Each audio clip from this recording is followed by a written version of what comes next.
Welcome back to the Blissful Badger.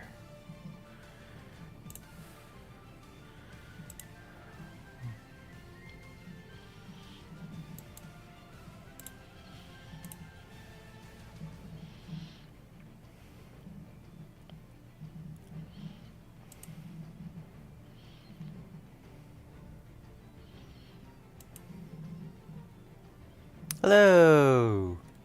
I am just pulling up the stream information. There we go.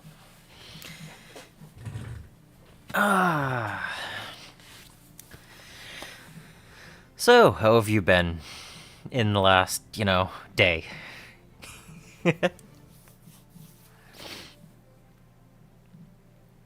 If you notice, I haven't actually changed the stuff underneath. So, no sound whatsoever? Boom mic and music should be going.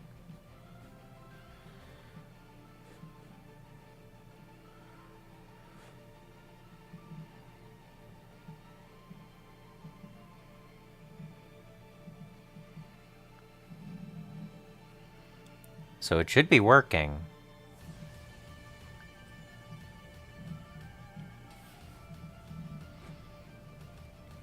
Okay. Did you have it muted?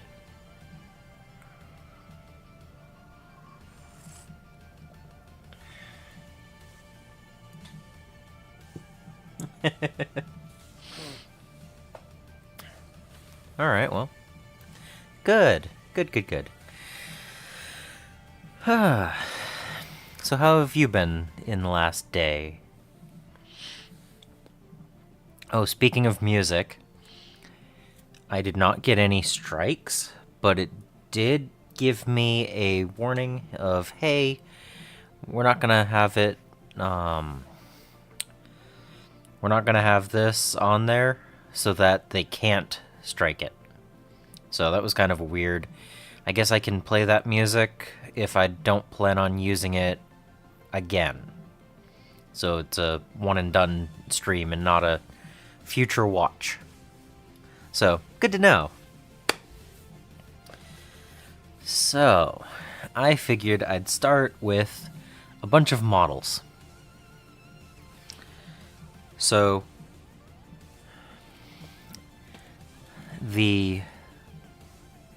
okay, what? Oh, I hate rubbish days.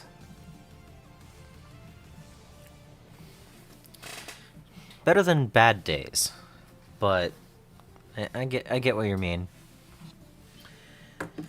So, I figured I'd start with the second to newest lot of minis that I got early on this week. And I had said how these are the ones that have odd hex base and numbers on the bottom. So this is Mech 1.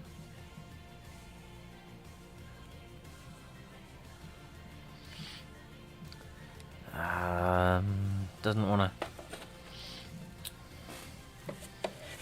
Lighting, of course. Let's see. So, yes, Mech 1.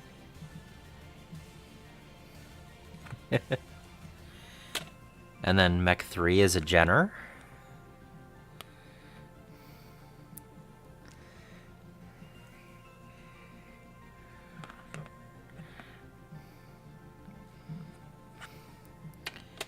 So, I purchased this lot, and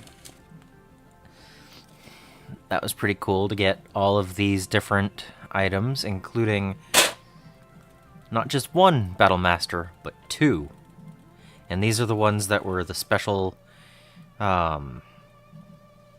extra bits type thing. So these actually have, pegs.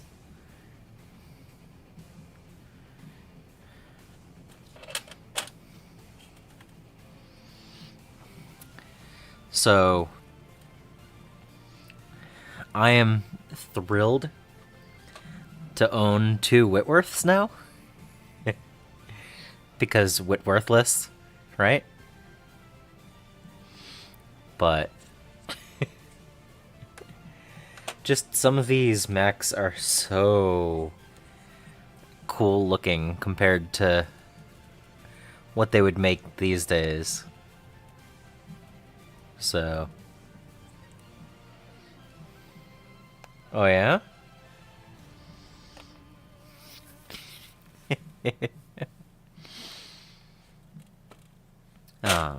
So I have 3 of this one for number 13.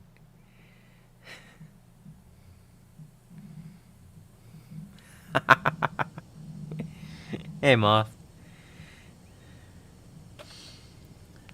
So, I was thrilled with these, and I've had them for just under a week now. I talked about these. Mm-hmm. Yep.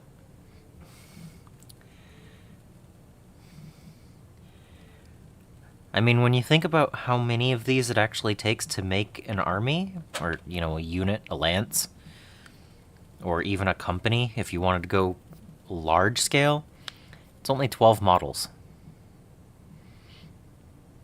So, like, this is more than enough to play 2 forces right now.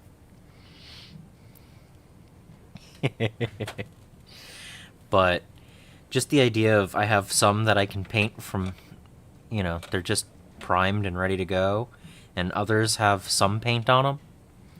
So again, I get to clean these up. I'm not gonna strip any of these. Oh, that's not good. I mean, it's good that they're gonna do whatever you need to do, but fun money is nice. So, I don't plan on stripping any of these. Anything I do to these will be addition, additive. That's sad, but not unexpected. I actually wondered about that, so.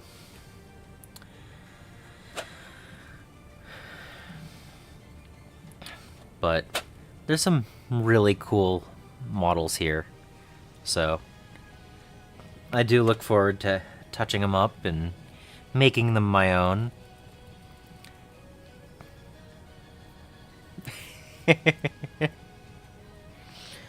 Yes, all the mechs. All the mechs.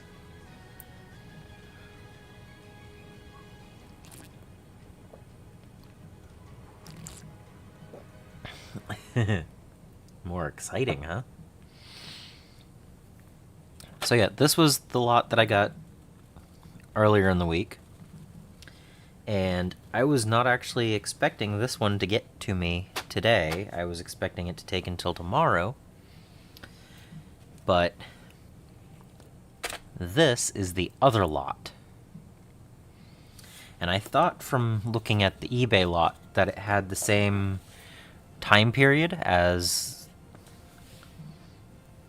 this lot was. But I was wrong. So in here,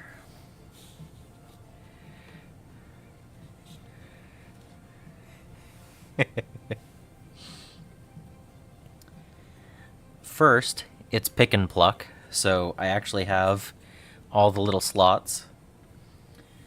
And that's great because for these, I'm not going to magnetize the bases. I love the fact that I can look at what number they were. So having a container that I can put them in. I don't know how much of a, I think it'll push down and be fine, but I think for the tallest. But yeah, with pick and pluck, that's nice because I can stand up the ones that aren't magnetized, like the metal ones.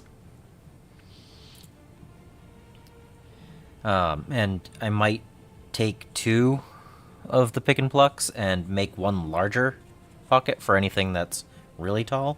Because, like, this one, again, not numbered.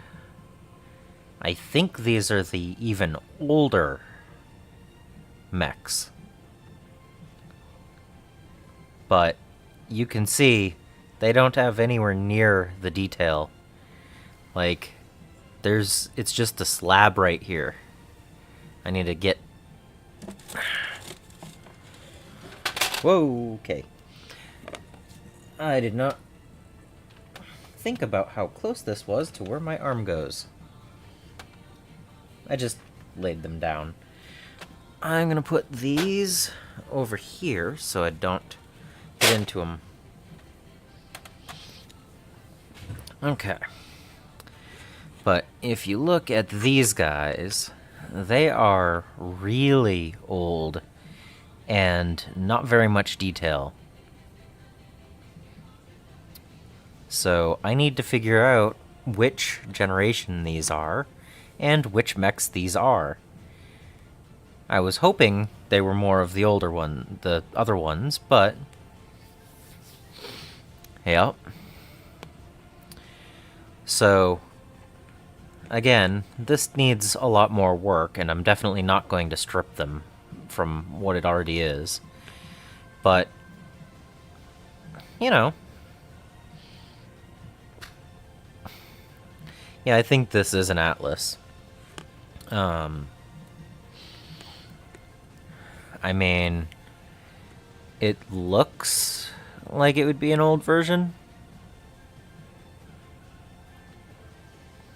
So, it has the same side mount right there, and the laser. So, I'm guessing, yes, that's probably an older Atlas.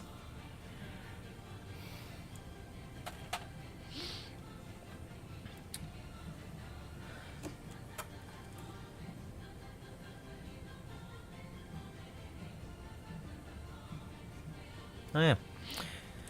I didn't actually share that I went live. Oh well. So then we have... They're a little bit, big in here.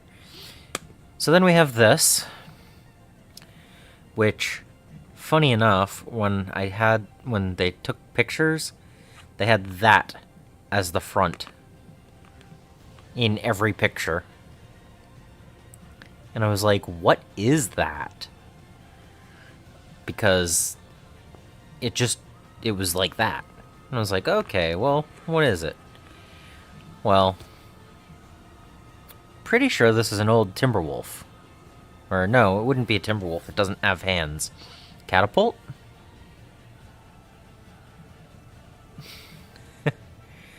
I mean, would that be an old catapult? Because Timberwolf has arms.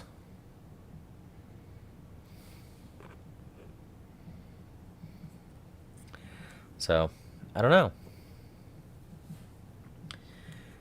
But I do know that I have 2 of them.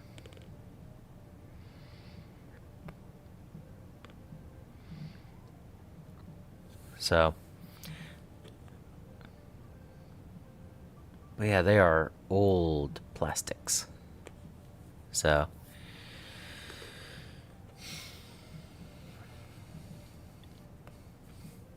let's see.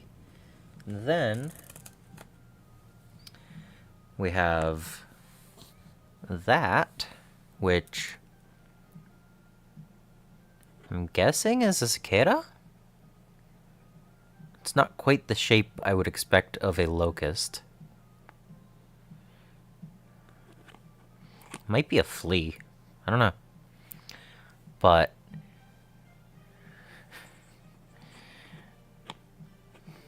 I was just like, yeah, okay, these are cool old minis, one way or another.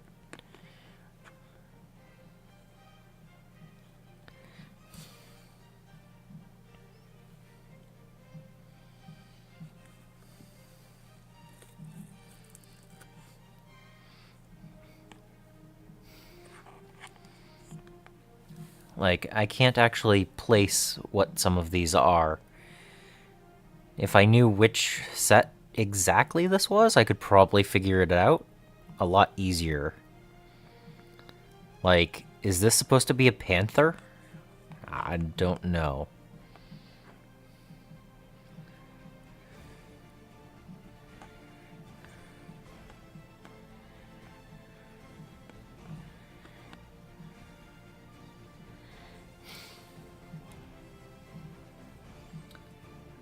Let's see. I believe this is the same.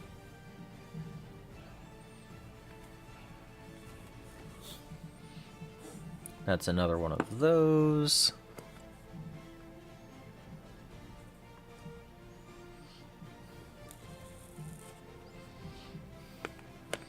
Gee, I wonder what this is.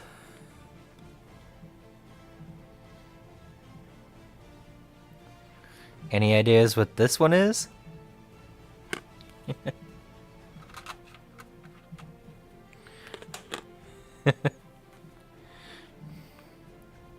Could it be that?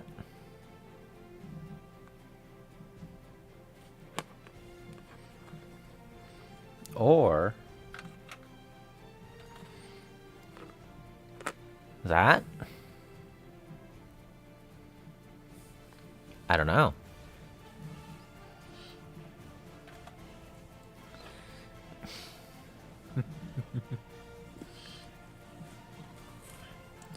But I have one that's not primed or anything. If you look, they are one piece. They are molded in with the base.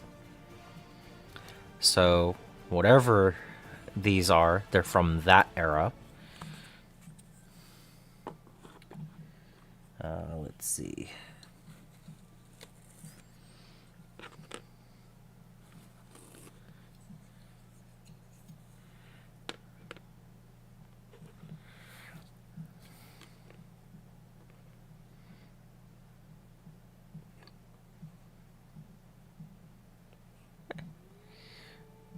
But then we have that.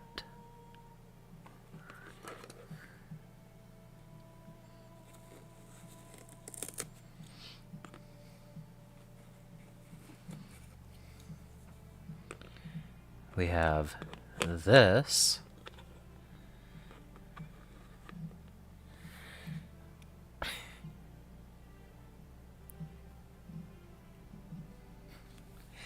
Like, I'm guessing these are one of the older sets. I mean, they're before the 2014 edition because that's what the ones over here are. But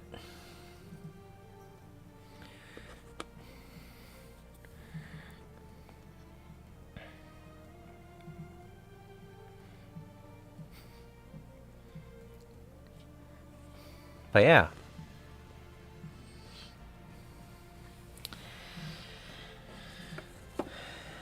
So whatever they are, I have this, and it came with the case. So again, be nice if I knew what they were. Let's see. Somewhere on here.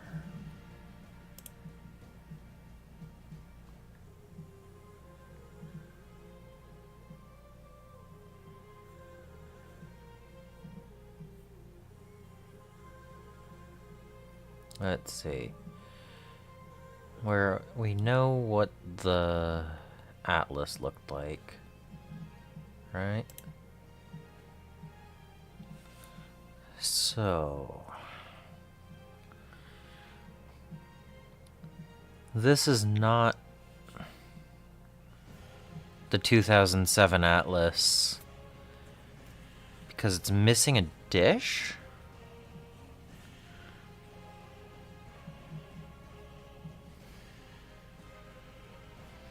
And the arms are... This is not the... Let's see. Here's my desktop share. So this is the 2007 intro box Atlas. And if you look, it doesn't, the one I have does not have the dish, and the arms are actually separate from the body. So, this is not the 2007 set. Again, that is not this. So, we need to go back further than 2007. So, let's see.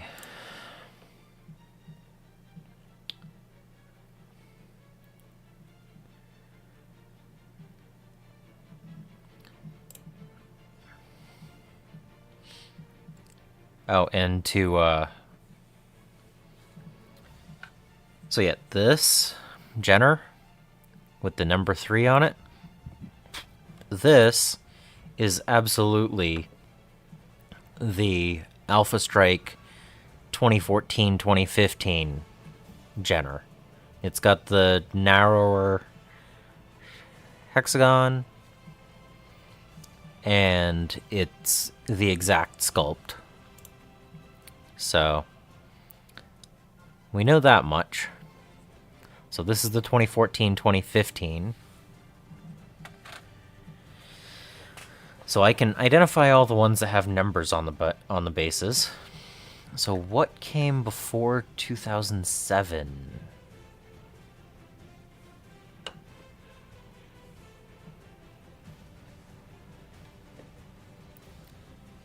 Alright, so we have Battletech 3rd and Citytech 2nd as possibilities.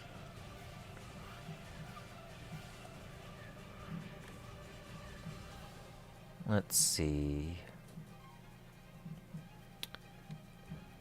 This came with the 3rd edition. Came with Locust, Stinger, Wasp, Phoenix, Hawk, Griffin, Shadowhawk, Wolverine, Rifleman, Crusader, Thunderbolt, Archer, Warhammer, Marauder, and Battlemaster.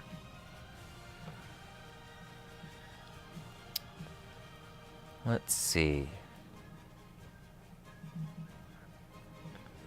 But looking at the Phoenix Hawk from that set. Hey, Sean!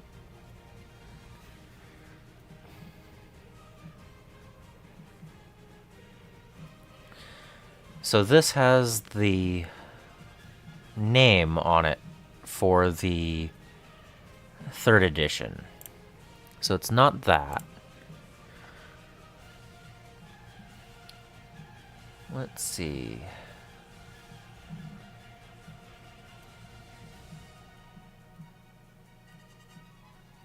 Okay, so Citytech 2nd edition had 16 unpainted plastic minis.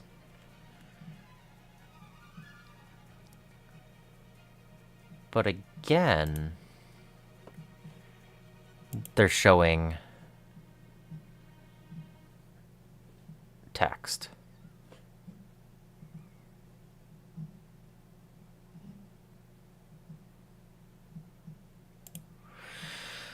So, the interesting thing is these are definitely injection. You can see the lines and everything. So, did the music already end? Music already ended. No. There we go.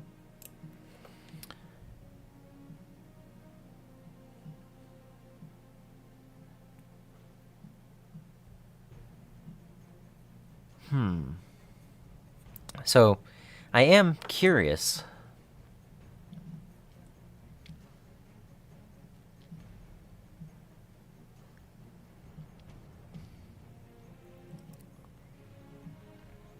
I know, I'm looking and reading.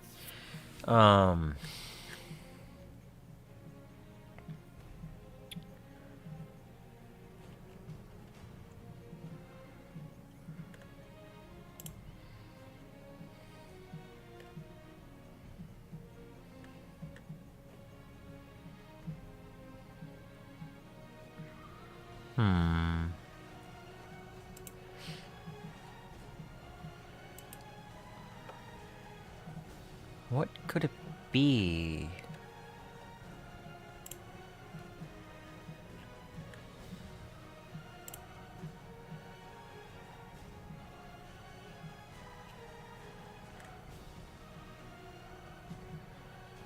I mean, I just opened this right as I was, I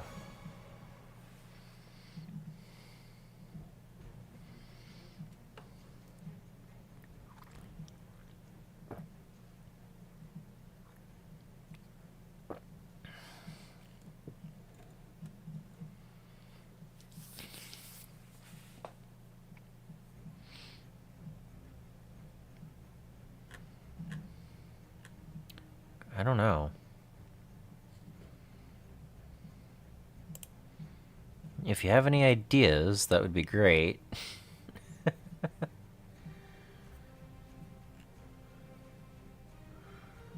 But I'm not seeing pictures.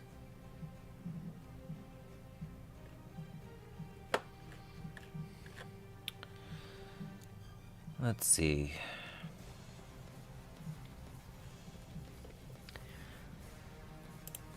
Trying to use Sarna to figure this out.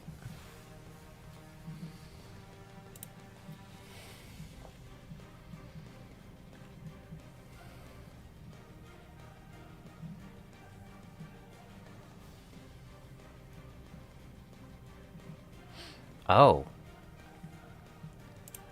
Hold on. I think I might have just found it. Package contains 2 of each Atlas, Blackjack, Catapult, Hunchback, Locust, Panther, Trebuchet, and Valkyrie.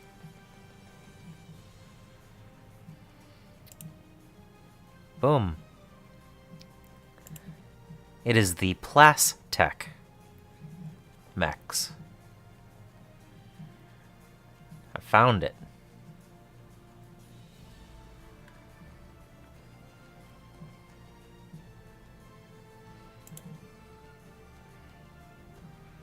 Because that is molded together. And these are these mechs. So it's a full set except for a second Atlas. That makes me feel pretty good. So they are the Battletech. Sweet. So first published 1988. Oh, I'm not on the share.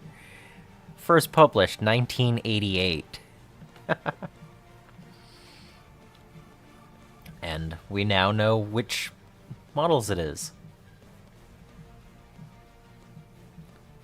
So, yay!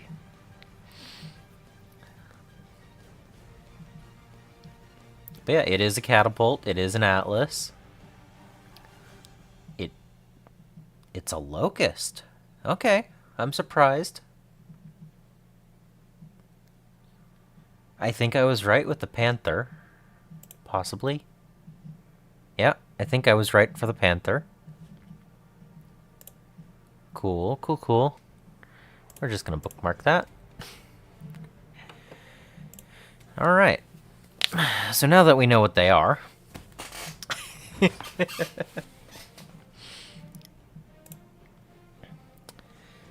Alright. But yeah, I figured this would be a nice way to store the models when I'm carrying it that are not magnetized, and being that these don't have any space underneath to be magnetized, it's pretty nice. I'll need to clean up a little bit of the flashing, I think. Or I can leave it. I don't know. I mean, it's pretty noticeable. But yeah, pretty happy about that.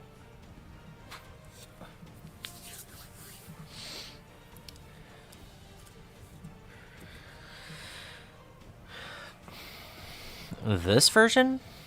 I've seen the ones with the angled legs, but...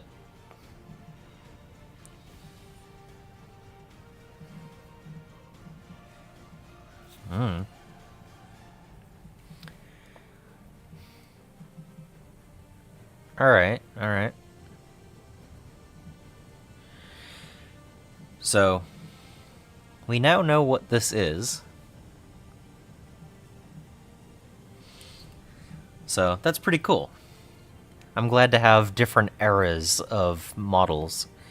Like, these are from '88. These are older than my medals.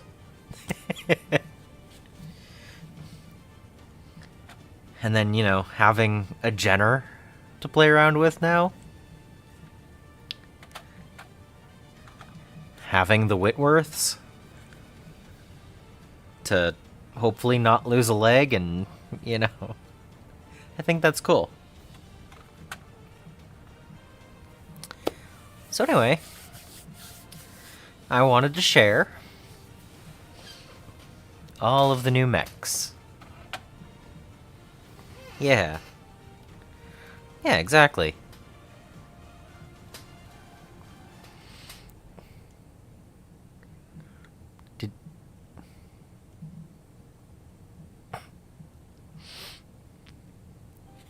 Oh yeah, they look interesting, and they actually look like they could be fairly powerful.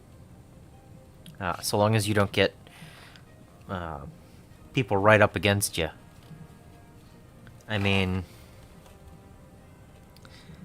they have jump jets and a decent amount of firepower. So, I don't know.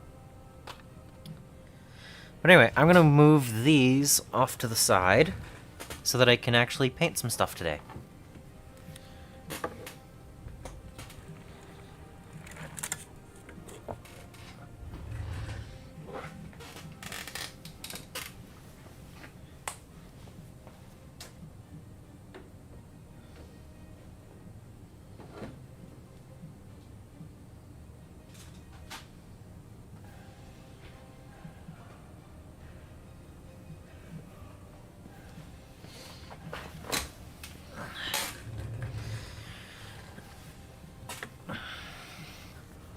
Oh, and I finished the pouch, the extra large, last night. And then I also made another large.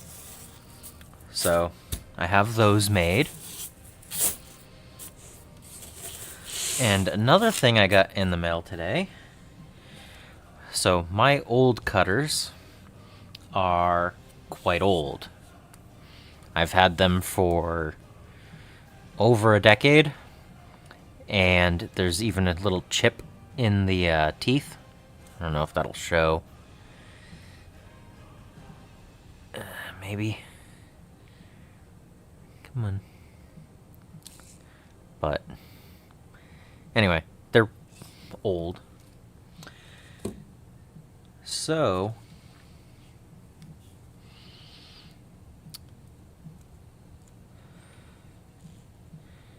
I got a new set today in the mail.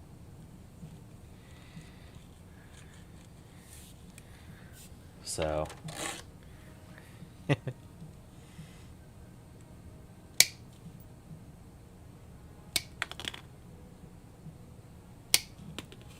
oh yeah.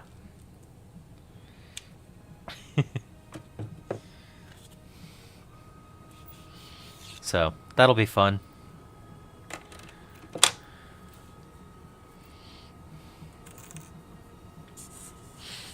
So that should speed up the process just a little bit, since you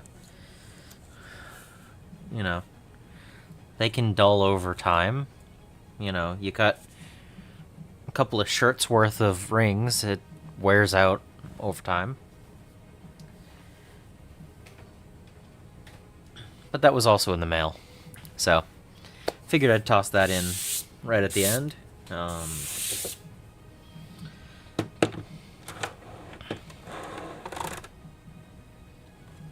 see.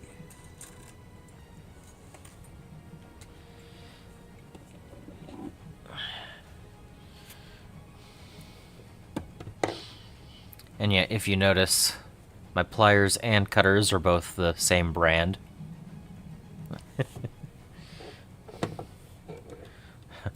Not sponsored. Don't know why. I've only ever, purchased 2 cutters and 2 pliers now. I don't get enough people to make that worth it. All right. Let's paint something. This poor Timberwolf's been on the table for over a week now.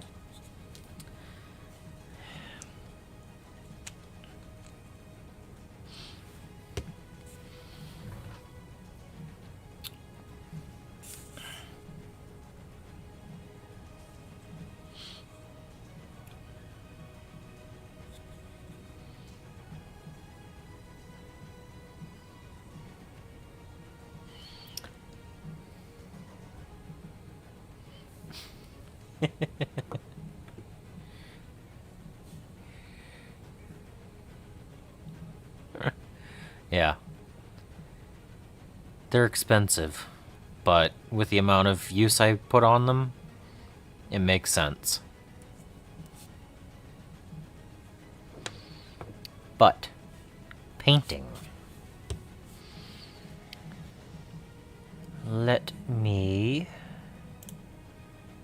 get the camera.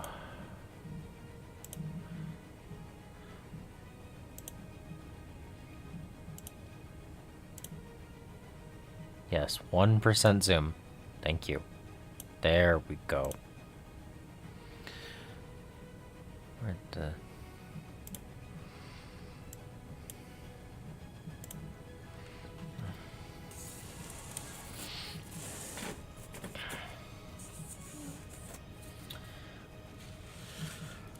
All right.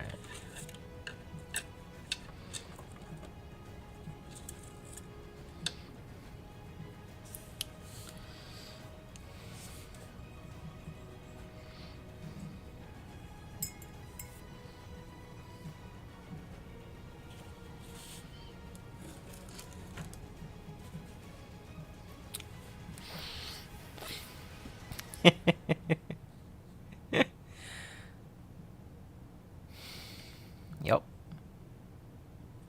So, we were saying something about making it a forest look. Forest camo. But how do I want to go about it? Do I just want to put some brown aspect, Do I just want to fill out a couple of the smaller details, or do I want to actually do a tiger stripe? And the legs being all metal, I think I need to do something for that. Hey, Solvix. You just missed all of my packages that I've unpacked. Showed off. Now it's time to paint. I don't think I have a green of that shade. Let me see.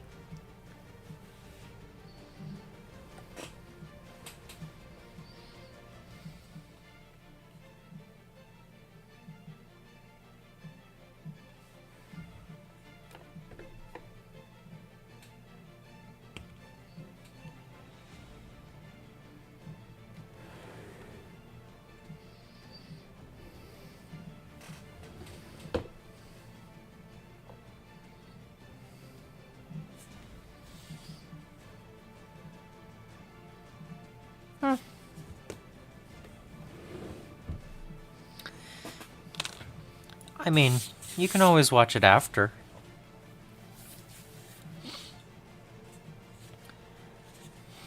I'm thinking I'm gonna try lower body, the leg bits.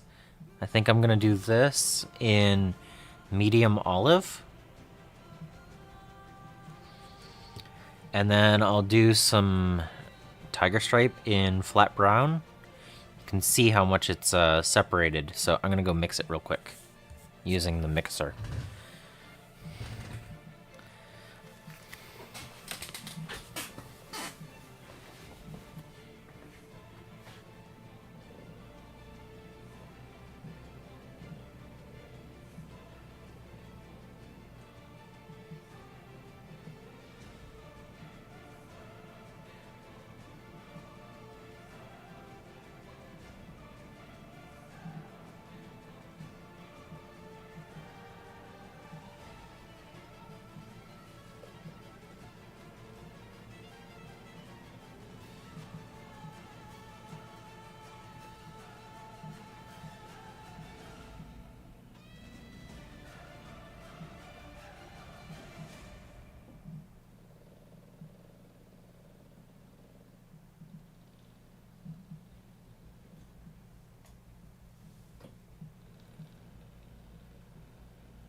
I don't know how well those mixed, but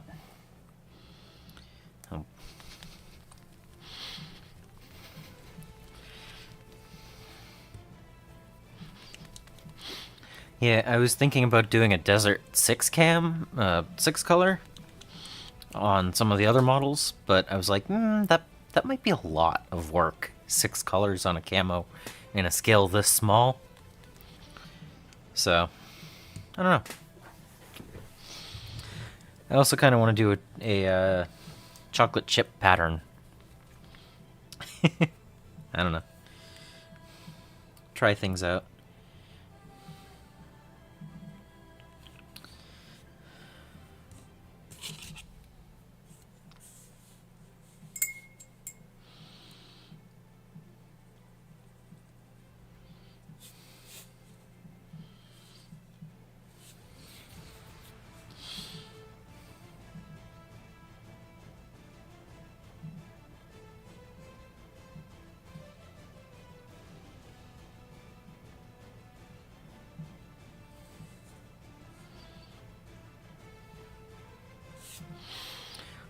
So it looks like it's a slightly richer green, but not too bad.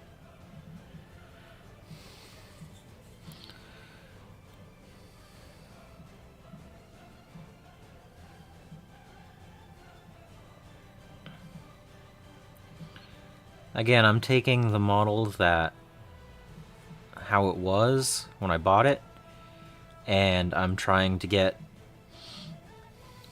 a little bit more color and detail onto it. This was one of the mechs that I felt had enough stuff going on already that it was worth just adding to.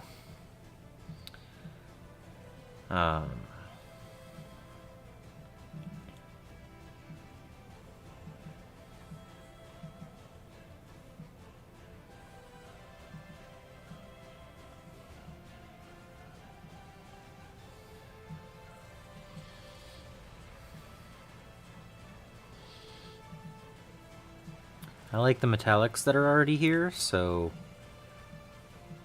I'm going to block in a few color areas that are going to get green and go from there.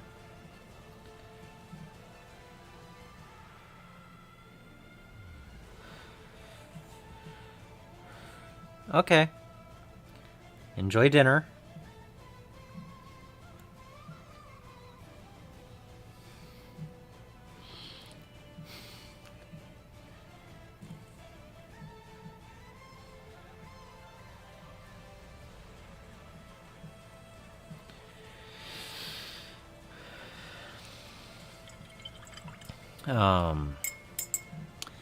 Oh. And tomorrow, after a narrative game of 40k, I am supposed to have someone to actually play my first game of Battletech with. He said he's played before in the past, and after the narrative, we're going to get a small game in. So, I will take some pictures. I don't know what I'll bring yet. It's probably not going to be a very large game, but even if it's a 2v2, it'll still be a fun first match. So, that's what I'm hoping.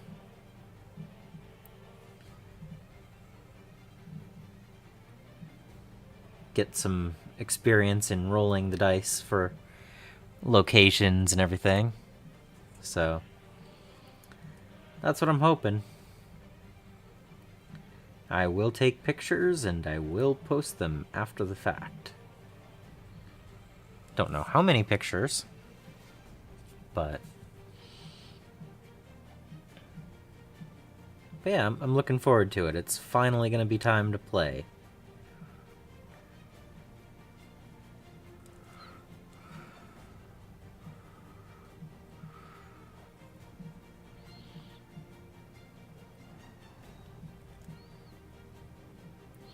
Yeah, I figured 2v2 would be better than a 1v1 because it's not just a cat and mouse game at that point.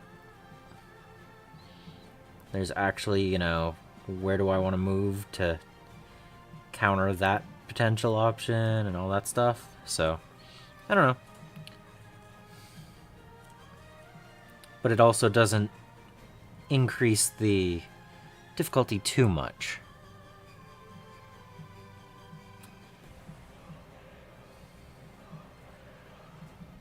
Do I want to do any other green on here?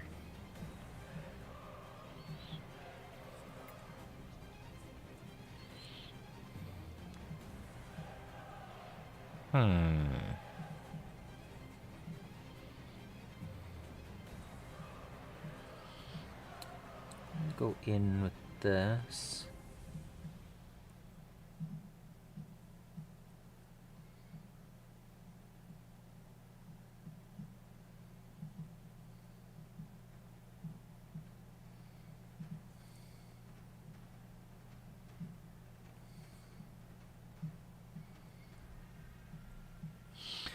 But yeah, I don't expect any like missions or anything. It's just gonna be a have at it type mech battle. So, but yeah, it's only taken me what 2 months to finally get a game in.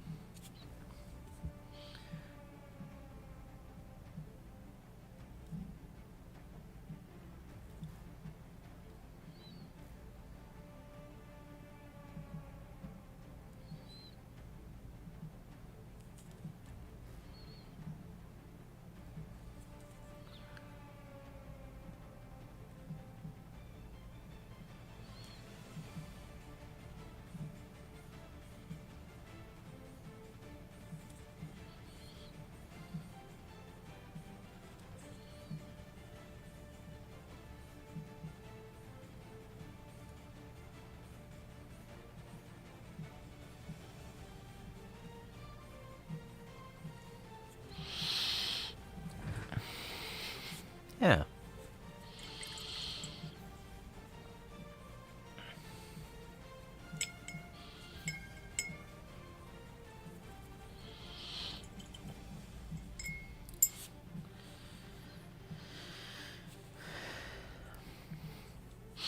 I know one of the the Discord I'm in that talks about BattleTech was talking about the Whitworth and how it could lose a leg and then someone could pick it up and beat the mech to death with it.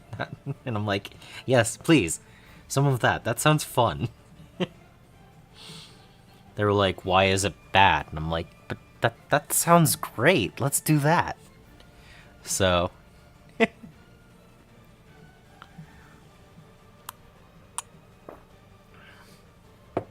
but you know, I've watched enough battle reports to understand how you roll to see if you hit and then roll to see where it hit, and you know,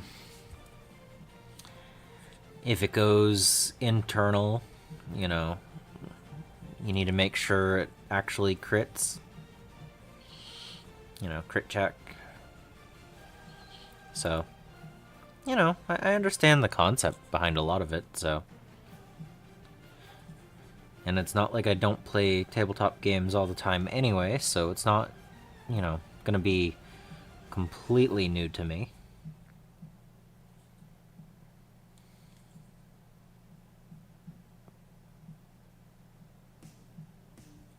So. But yeah, I'm looking forward to it.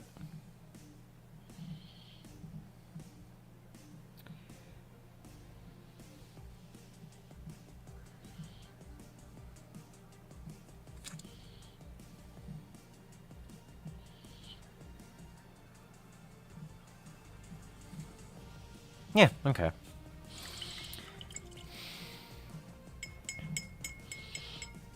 Yeah. I have 5 of the paper maps right now. From the starter set, a game of Armored Combat, and Clan Invasion.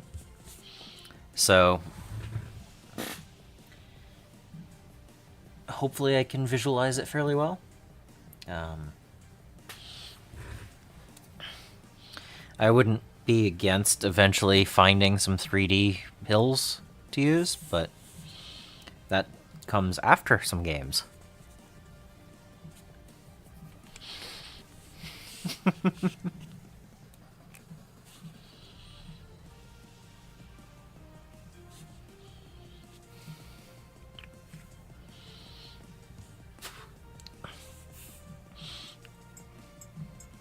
I was actually looking at the cost of printing color maps and the price of just purchasing their map packs, and it's actually less expensive to just buy their map packs.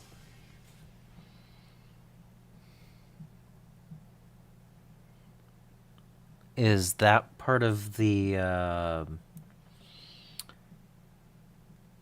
Battle for Tukiad or whatever?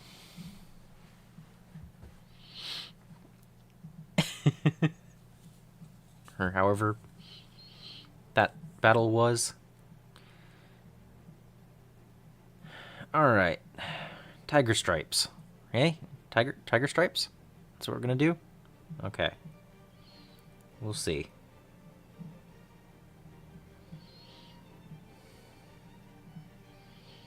They shall be going in the same direction, right?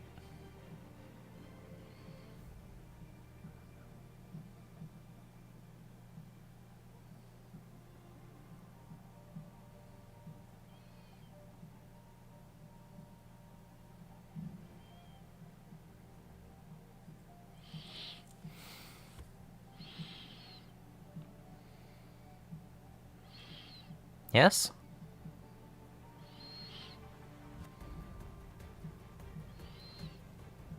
That's a camo, right? I should actually pull up a picture of tiger stripe camo before I do more. I like that. It looks cool.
So it actually has several other smaller stripe patterns in it.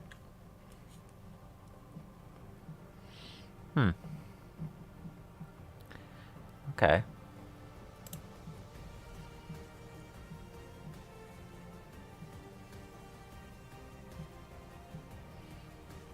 Okay.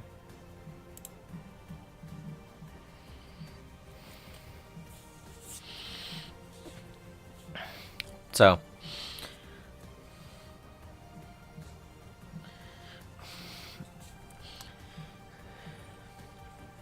it is not a perfect match to tiger stripe, but it is a tiger striped pattern type effect. Sounds good enough.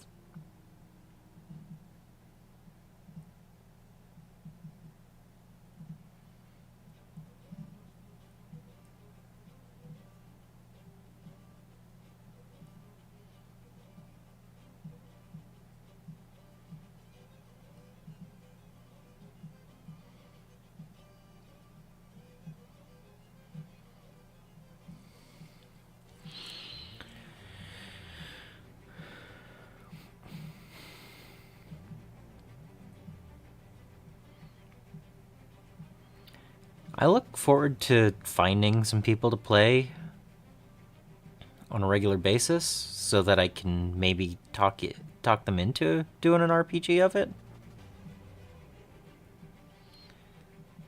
But I need to get some games in first so that I have that experience.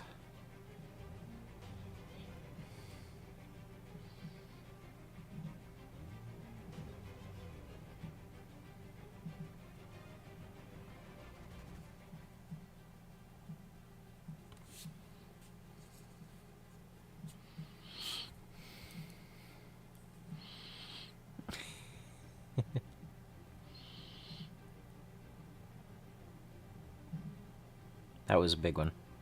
Oops.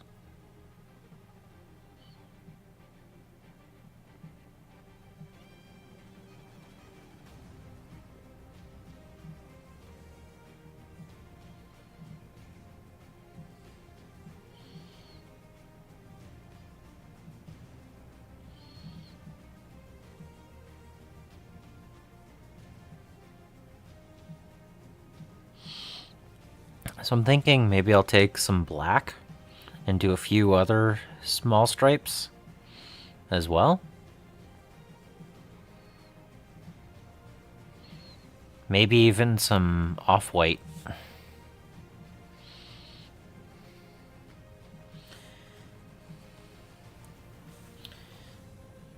Yeah, you notice that Julian hasn't gotten back to us about that, right?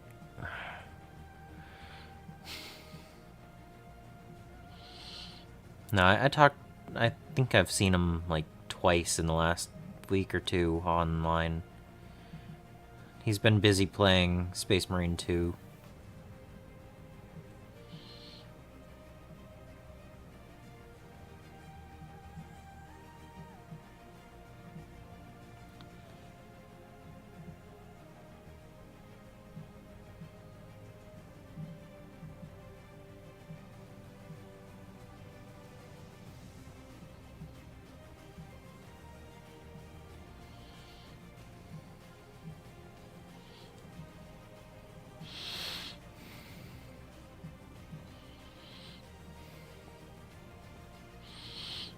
Yeah.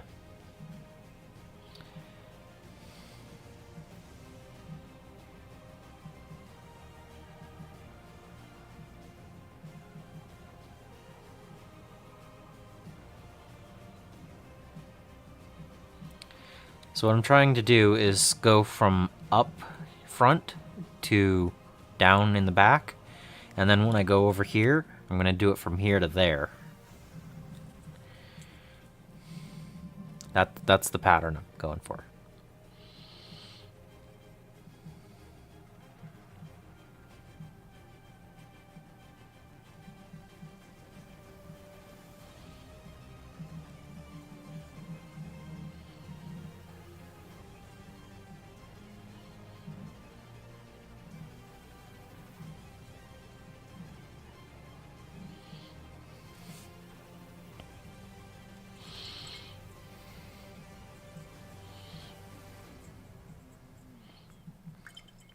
Yeah, I think that's still a possibility. Like, I had said that I needed to wait until I was done with Skaven Tide, and I did that. So...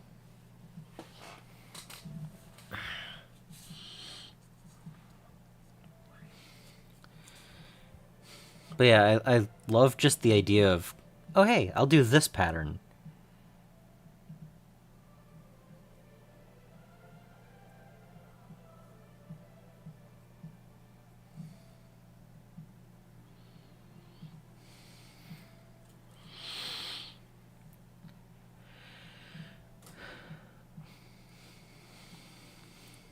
Yeah, it's been a little while since I've played an online RPG, but I think something like mechs battling it out makes sense because when we're in the mech, we're going to be talking through a radio anyway, so just very, very long radio waves.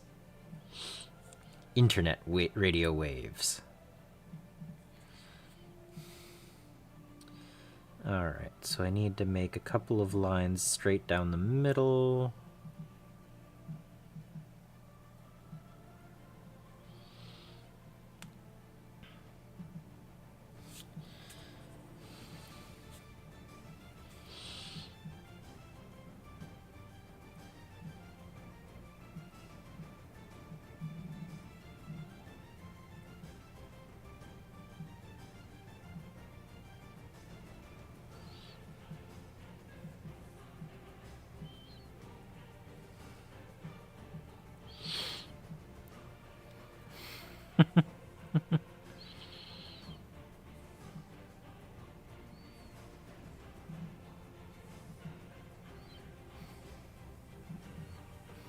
Zootopia. That's the one with Xanaorius in it, right?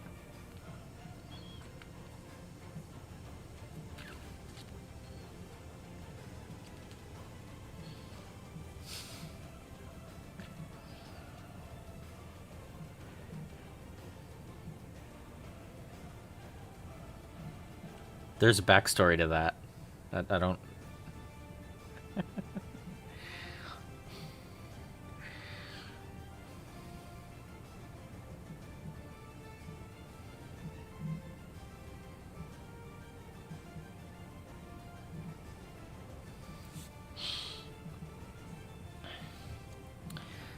So, I almost want to start singing, and I'm horrible at it.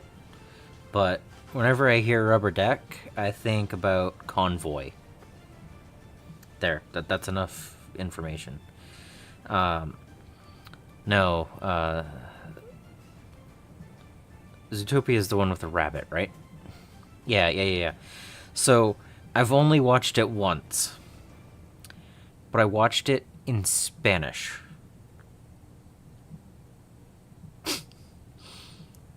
So, her nickname is not Carrots. It's, Zanahorias.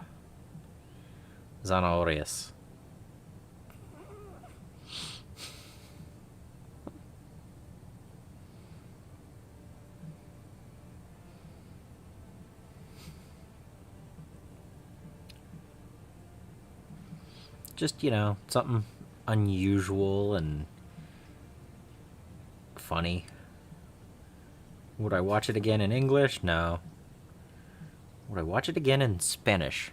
Perhaps.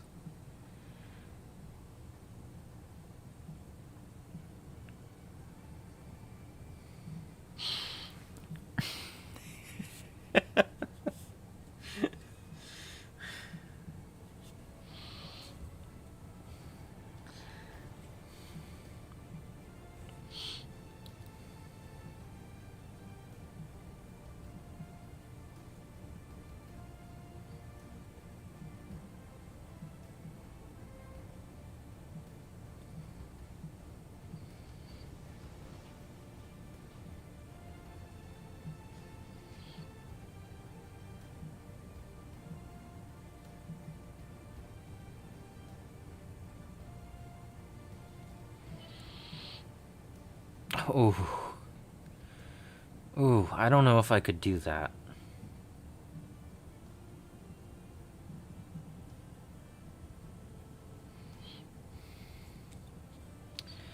Yeah.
No, it was a decent movie. I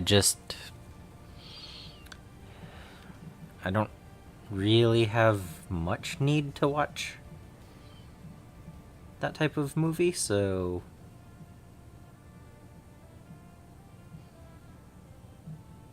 okay, that was not as clean as I was hoping.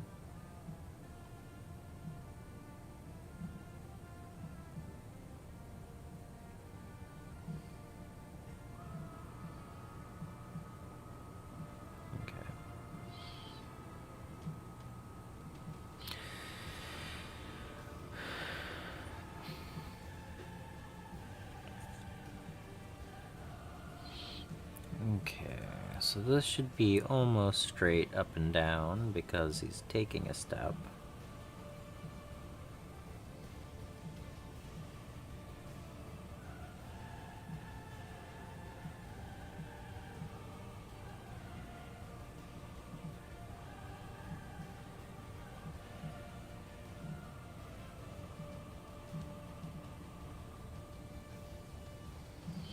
And then that one is upright, so it should be more downward facing.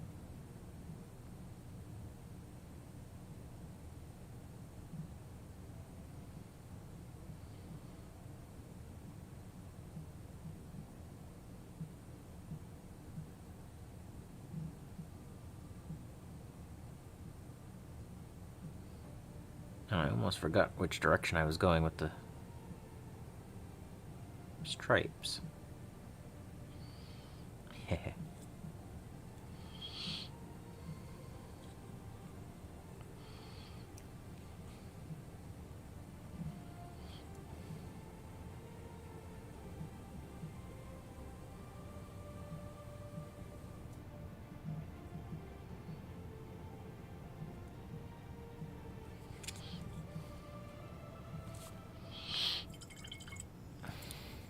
But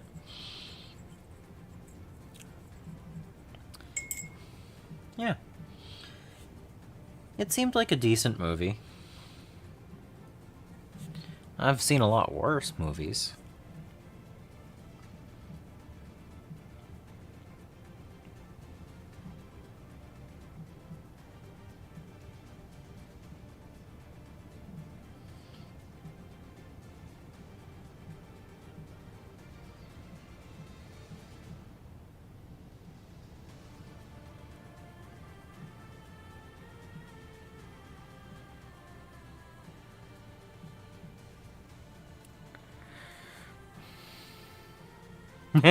Yeah.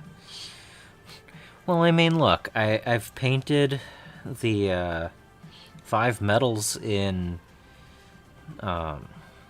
Snow Raven camo, right? I mean, I haven't lost those. They're still sitting back on the shelf.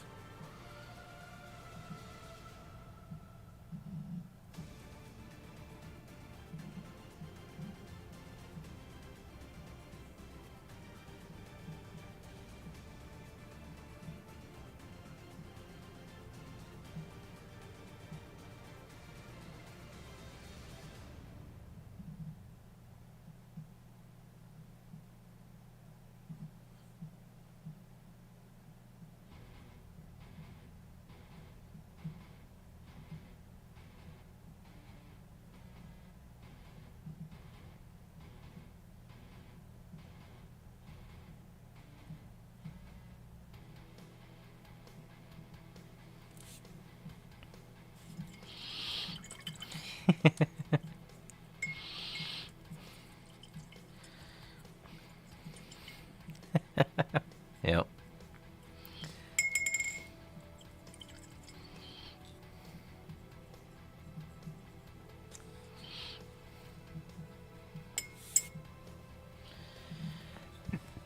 Alright, so let's do...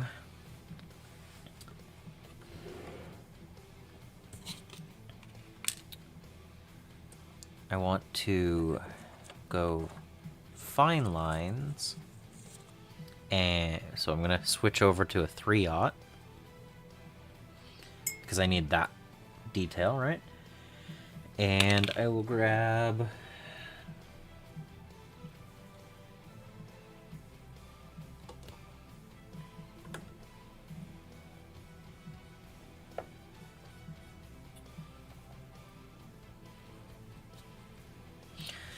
What do you think? Sand yellow?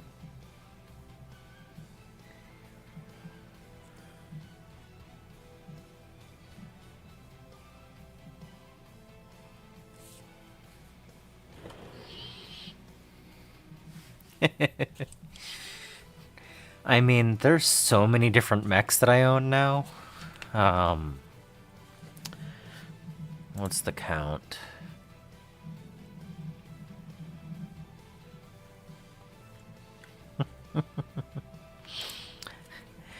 I have, based on what my spreadsheet says, I have 126 mechs. I think that includes the 15 that I just got in the mail today. I have a master list that I write them all in, so I'll know once I have it up to date on there. But, so, you know, I have a regiment of mechs, and they're going to be painted all sorts of colors. So,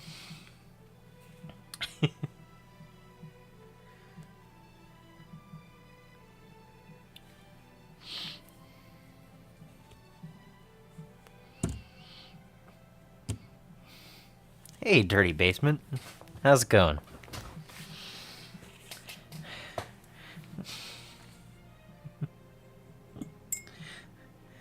I mean, here's the second part of that. I've only been collecting Battletech for 2 months.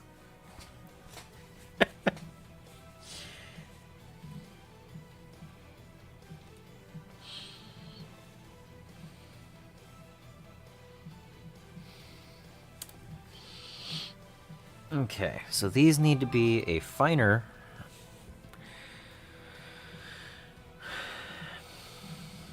line.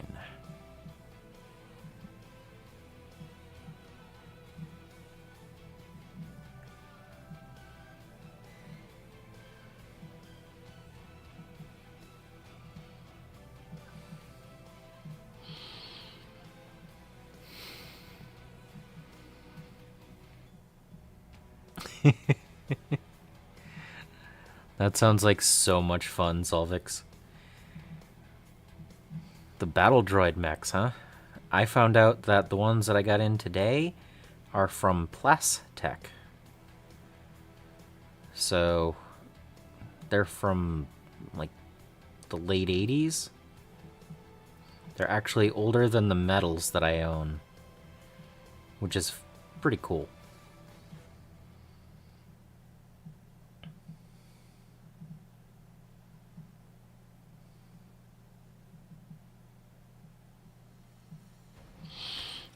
Does that show up on the camera? Yeah, a little bit.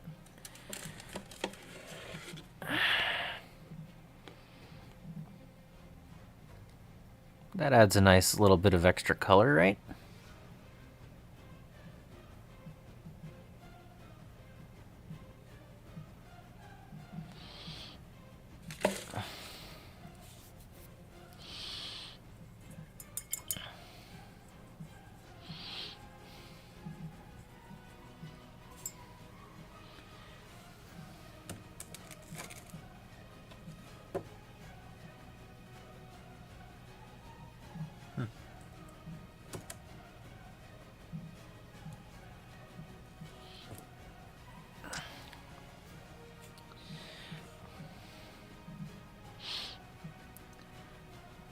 Yeah, it was almost a complete set. It's missing one of the 2 atlases. But it came with a case with pick and pluck foam, and it wasn't that expensive, so I was thrilled to have that to add to the collection. So I have some of the 2014, 2015 mechs now, and I have the Battletech, and I have some old Ralph Partha 90, 91 medals, and I also have some Iron Winds, including, you know, and then I have a whole bunch of the CGL new stuff. Well, yeah, but old mechs is still cool to have as a option.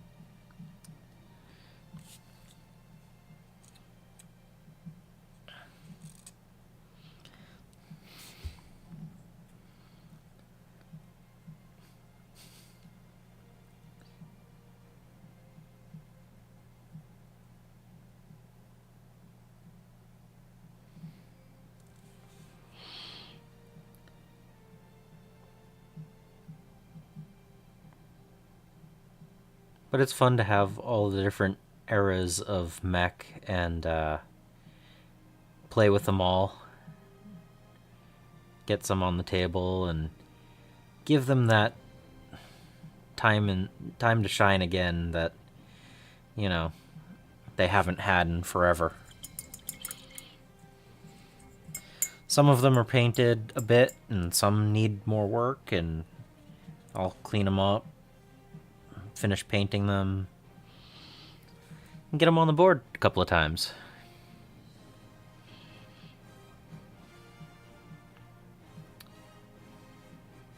Now that sounds fun.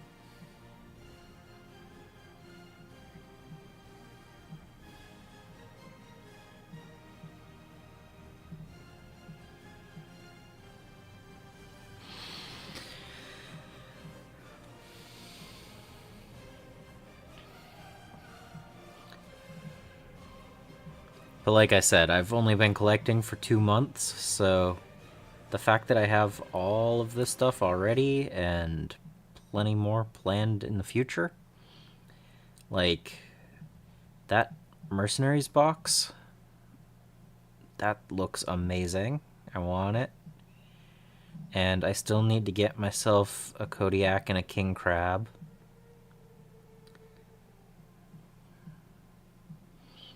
And I wouldn't mind having a few more of the light mechs.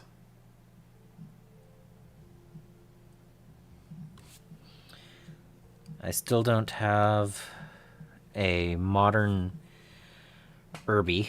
I need an Irby. At least one.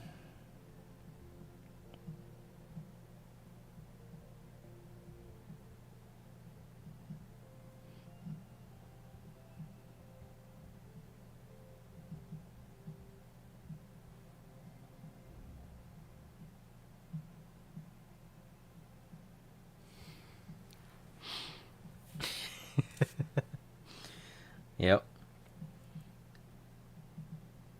But see, that's what I want to do. I want to have some fun and I want to explore and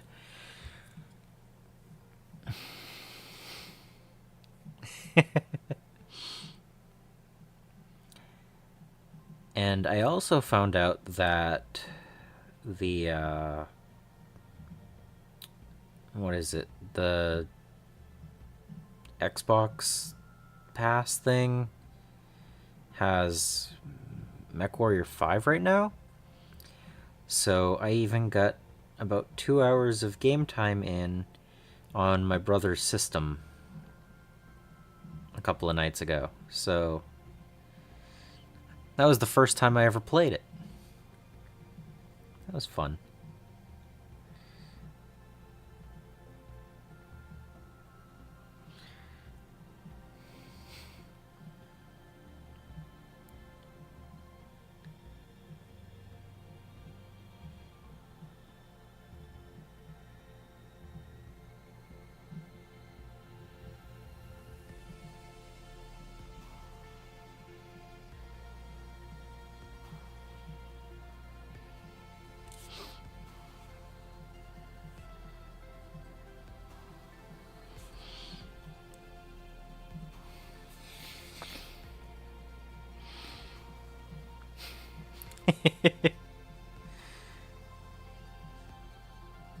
I know which one I'd rather have if it was in-universe costs to get the models.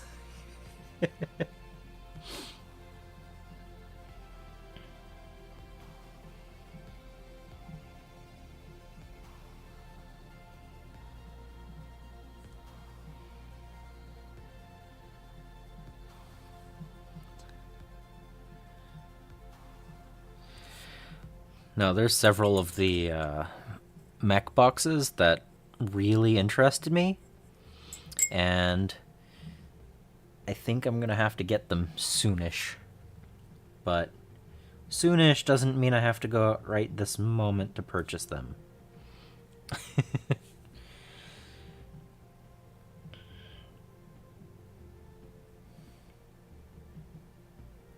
Like, I'm currently sitting on over 100 mechs that I need to paint, or finish painting.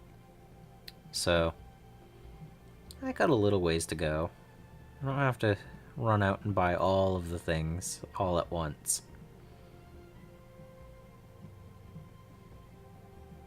Now, if one of them comes on sale, that would be a different story. Oh yeah, 60 would be pure attrition plus lucky headshots and stuff to crit. Like, you roll enough dice, you'll win.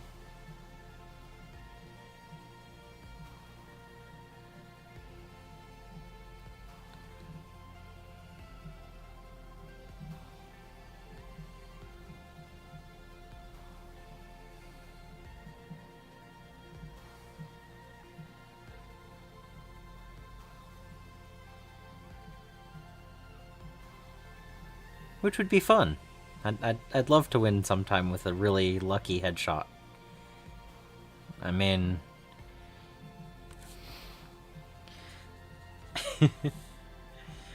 I want stories where... Ooh, era. So...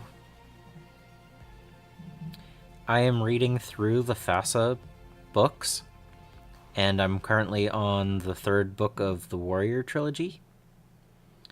So, I've technically only gone up to 3029, I think, so far. So, I know other mechs exist. I know some of my favorite mechs are like 3050, 3055. The newest Iron Winds that I own, the newer Iron Winds, or no, the newer metals that are Iron Winds, there we go, are 3080s, and I look forward to building and painting those. But I don't have enough knowledge on other eras yet, because I've only read the first couple so far.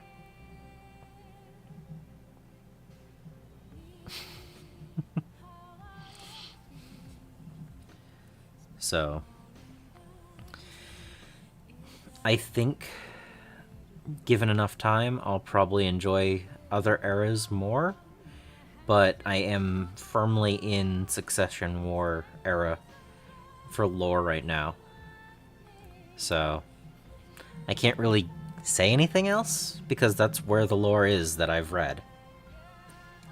So, I wanted to read all of the original FASA books before expanding into other eras, or, you know, other lines of books. So,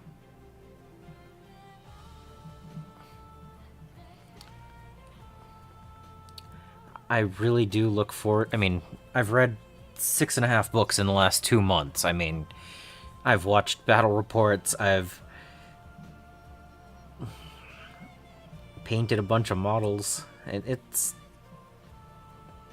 I'll get there eventually. But I'm kind of curious how the...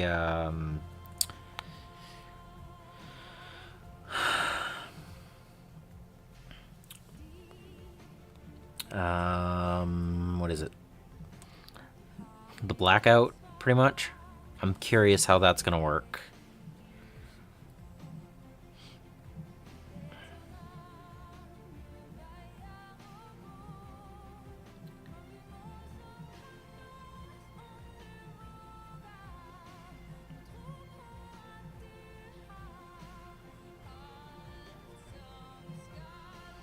Like, I know a few spoiler things so far, but I haven't really gone out of my way to read anything else.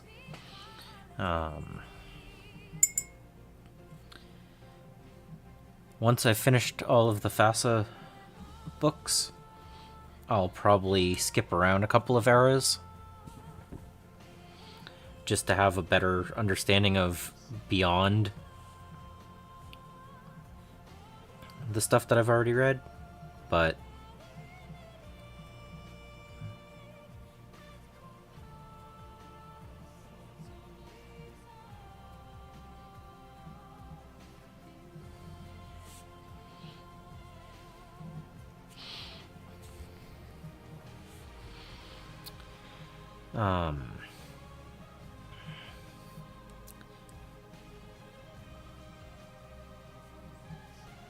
like, I don't want to spoiler anything, but I'm actually kind of surprised at how little they did with the findings in the second Warrior book so far. I was expecting that to be slightly more important after they find that information out, and they haven't even mentioned it in the third book. So, like, we know about them. The what is it? Preceptors have mentioned the fact that they have them, but none of the other people who were privy to that information have mentioned it. I'm also maybe a quarter of the way through the book, so it could become more, but so far it isn't.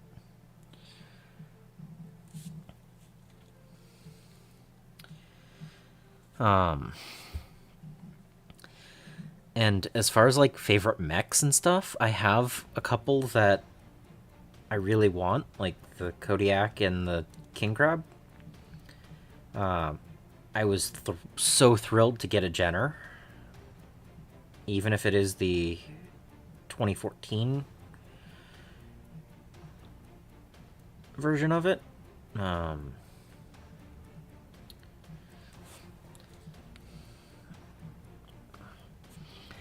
I don't know. I might be weird, but I really want a Goliath. I think that's right? Because why wouldn't you want a quad? Not saying it's going to be good on the battlefield, but I was thrilled to get a Whitworth, and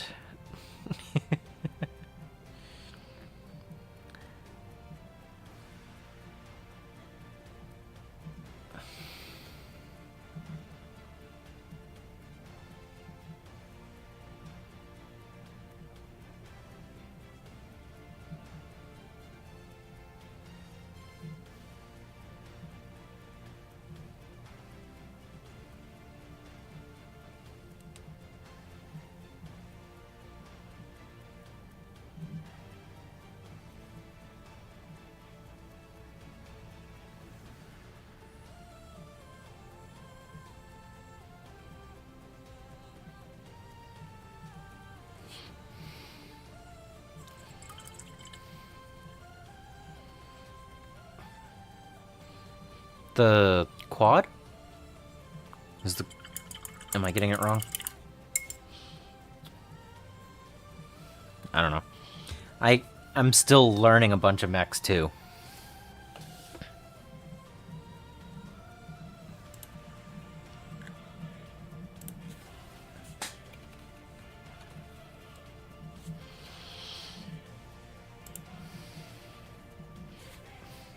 Yeah, the Goliath. It's the quad. It's an 80-ton four-legger.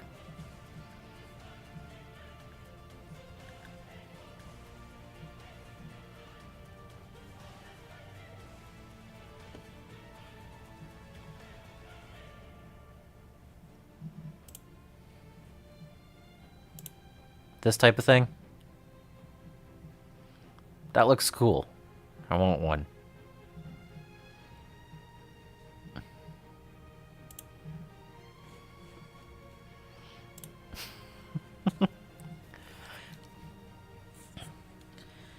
I mean, there's so many different mechs, and they all have certain aesthetics that just... I want to have fun. I want to have them... I want to collect them all. How about that?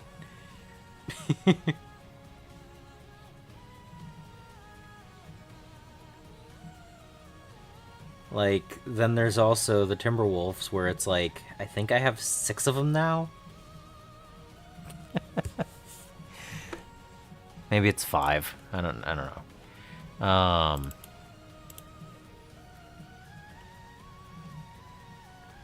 No, it's 6.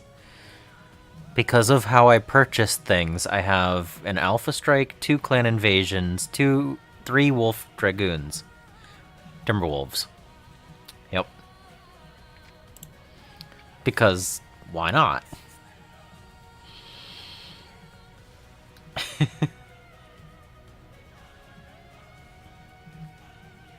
But that's what happens when I buy a couple of lots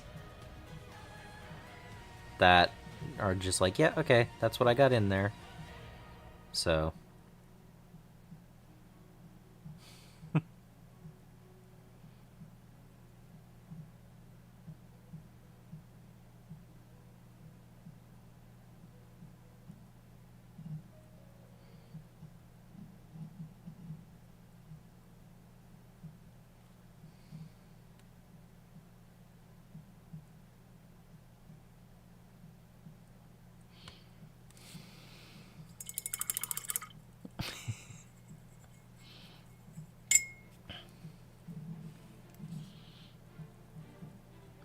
I do think I need to add a few black lines to this to finish it off.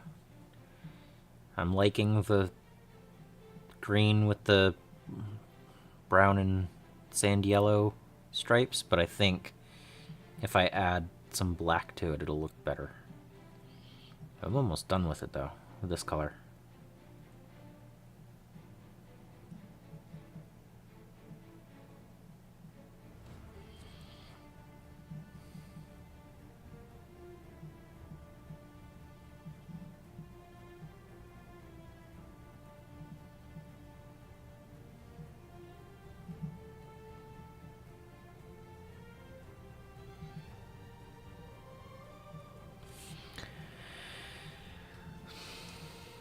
Thanks.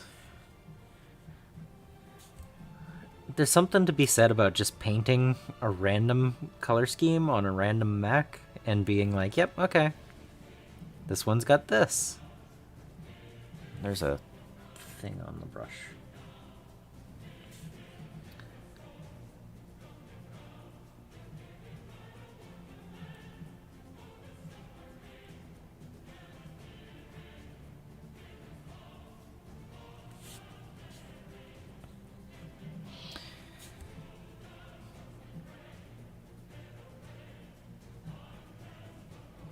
I mean, being intentional and where you're putting the brush when you're trying to make a random pattern is very interesting.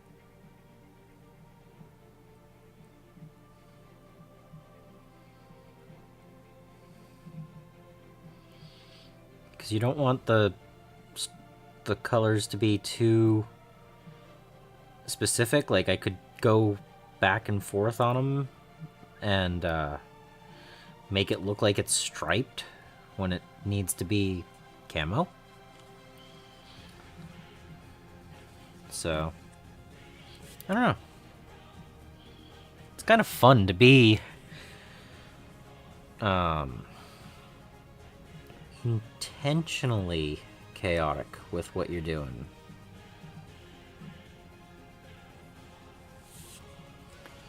I need to click that.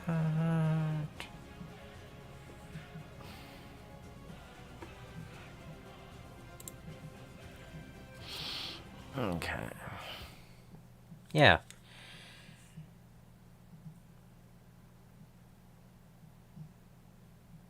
So, like, some of my brush strokes are wider than others and might go longer or shorter distances, and it's like, yep, that's perfect for camo.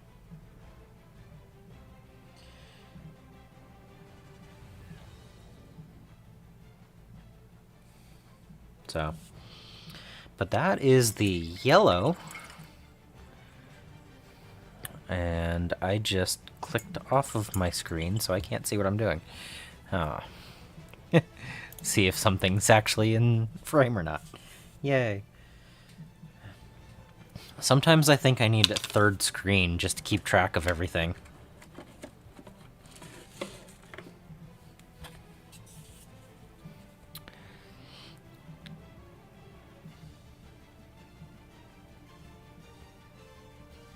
I mean, if that doesn't break up...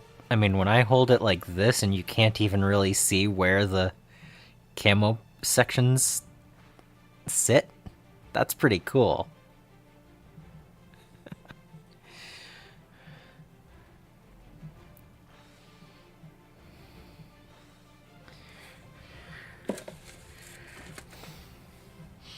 Welcome. Yep, just getting the first Timberwolf painted up.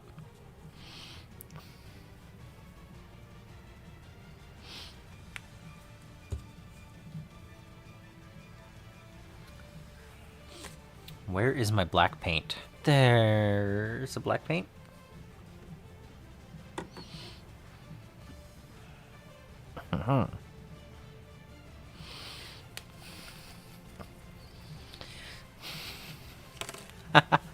Yep. But yeah, I figured Tiger Stripe would work great for my first Timberwolf.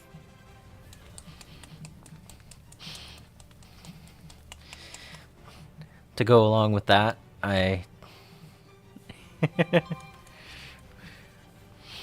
Thanks. This one will end up getting painted in Wolf's Dragoons because I have that box of 5 all primed and just sitting on my desk.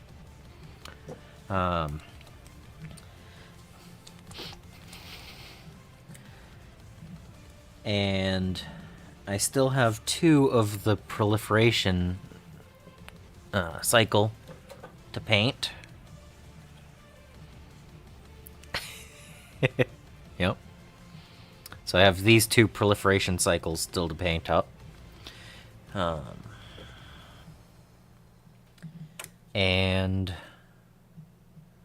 then a whole bunch more after that. But those are just what I have on the desk.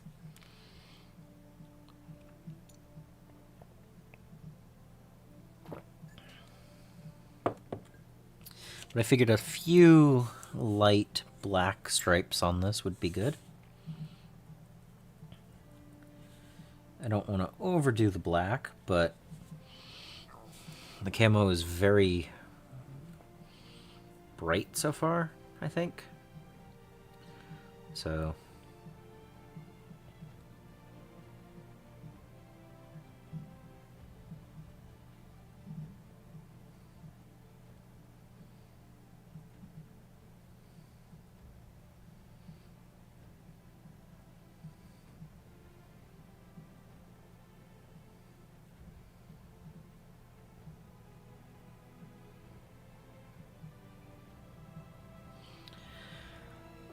But yeah, tomorrow I'm actually going to get my first game in. I've been reading lore and watching battle reports and painting mechs. I have yet to play a game. First one tomorrow. I'm looking forward to it.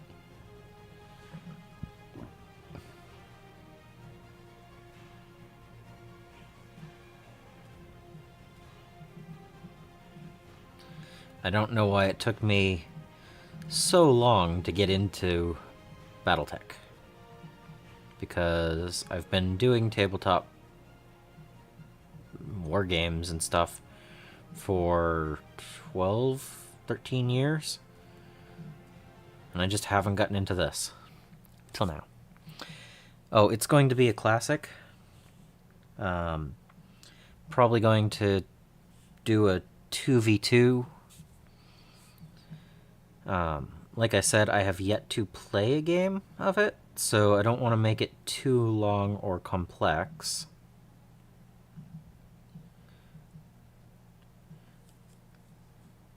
But I also don't want to just do a 1v1 where once you get behind the other mech, it's pretty much over, you know? I want to have a little bit more back and forth and potential destruction. Yeah.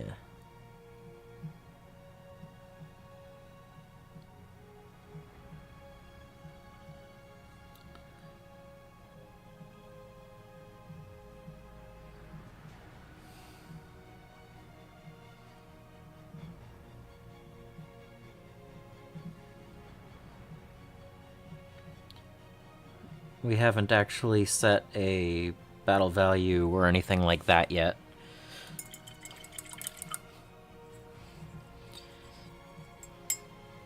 There's a narrative 1,000-point game of 40k first that we're going to be playing.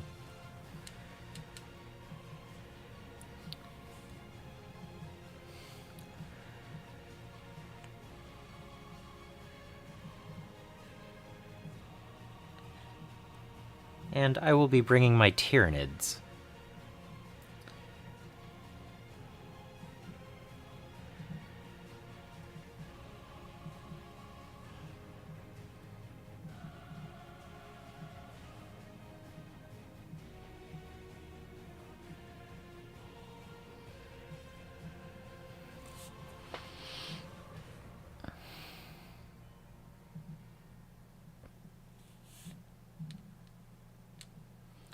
Yeah, I was thinking about something like that.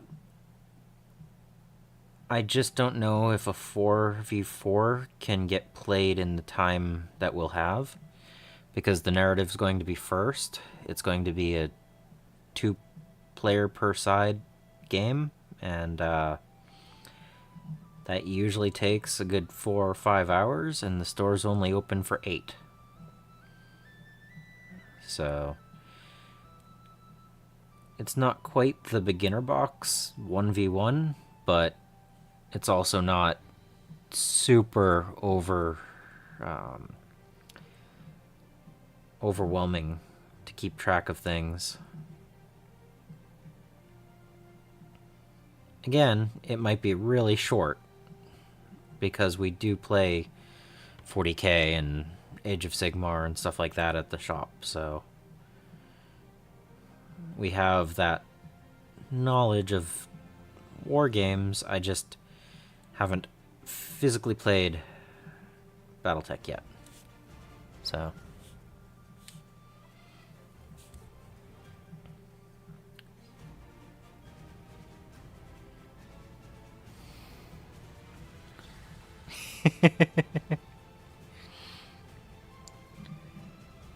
ah.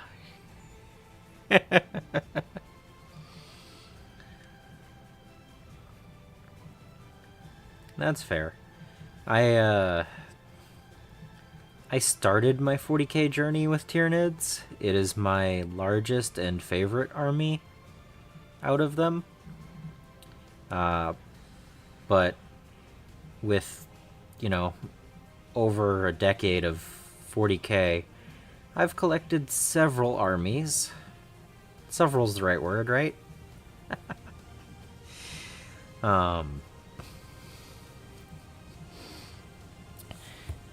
So all of this is stuff that's either not built or built and not painted, and all of that is fully painted. No. I'm almost at 12,000 points, mustache. Almost 12,000 points of Tyranids.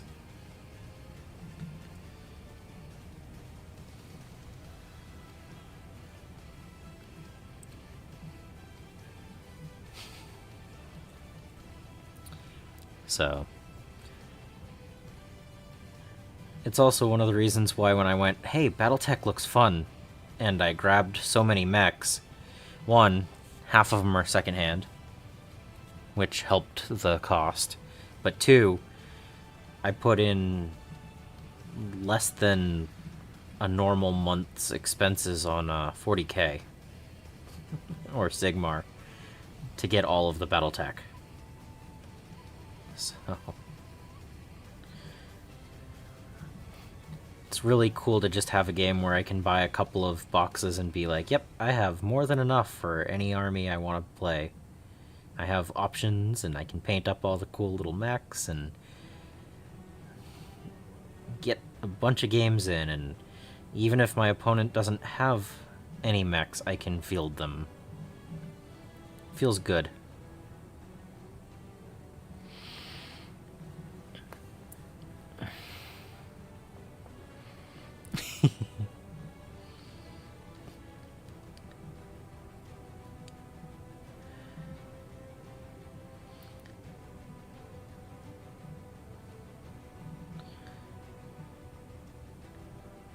I mean, do you feel bad about that? Or is it just an acceptance of, yeah, okay, I can see that?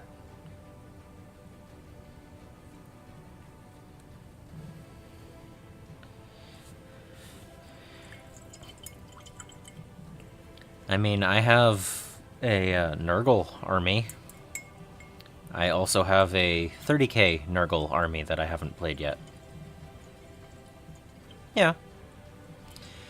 I'm aware that that's the normal-sized game. I just don't want to jump straight into a full... Like, I wouldn't suggest a 2,000 point game of 40k for a first game. I would suggest doing like a 750 or 1,000 point. And that's where I'm figuring, you know, it'll be good. Once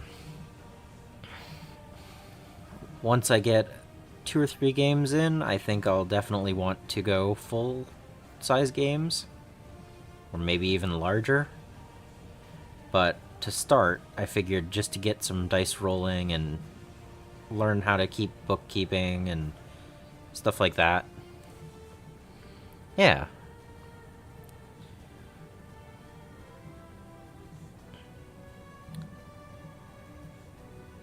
So again, it might not be very hard at all, and if we have, you know, if it takes less than an hour, we can always just add more mechs and go in to a second game.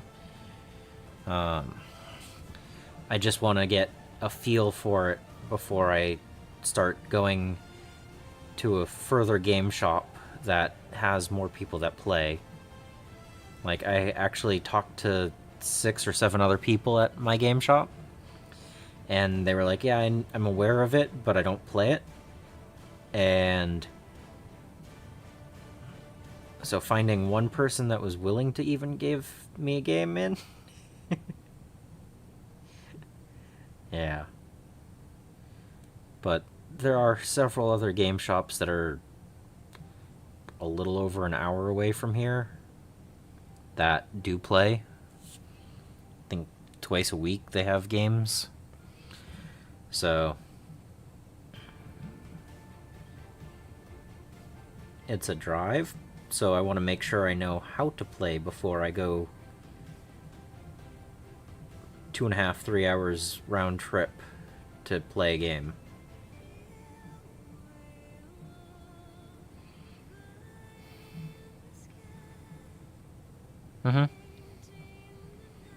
They're based on what I've read, there's more difference between a year ago's 10th edition 40k than 40 years of Battletech. Like, we've only had, what, 4 pivot rule changes in just over a year? It's like, okay. Whereas the differences between Battletech is if you're in water, you either ignore the legs or you move them upwards. Isn't that like one of the big differences or something? Oh,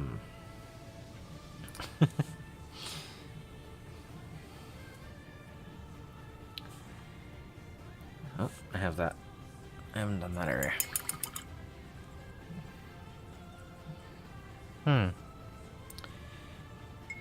I might. I know there is a Discord I'm in that is all the shops that are about an hour and a half south of me. Hour and a half to 2 hours south of me.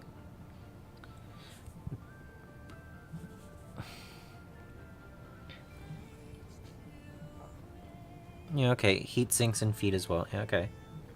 I can understand that.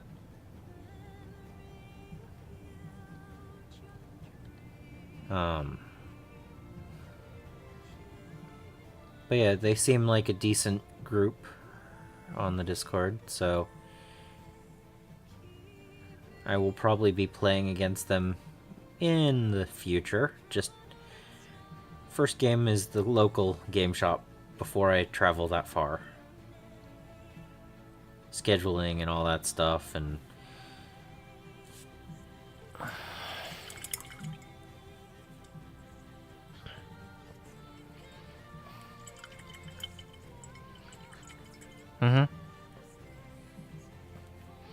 yeah, the battle value 2 now.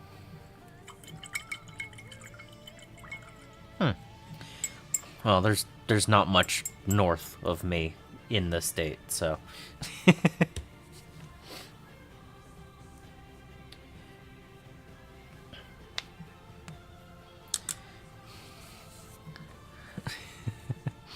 there is one game shop within 45 minutes of me. There are 3 other game shops within an hour of me. And then everything else is an hour and a half plus. I live in the middle of nowhere. So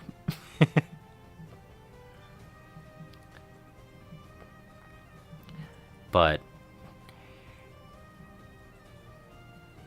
I think this Timberwolf is done. I should probably put the thing.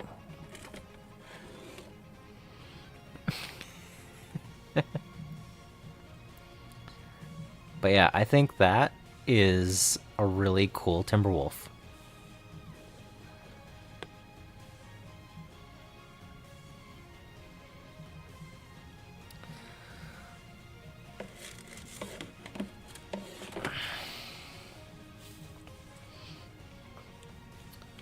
So the only other thing I have to do is the black base.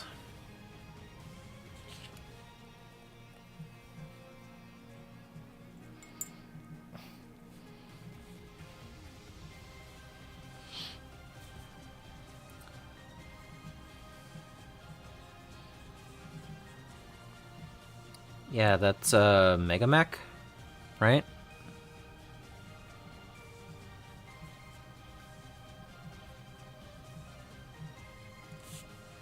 Yeah.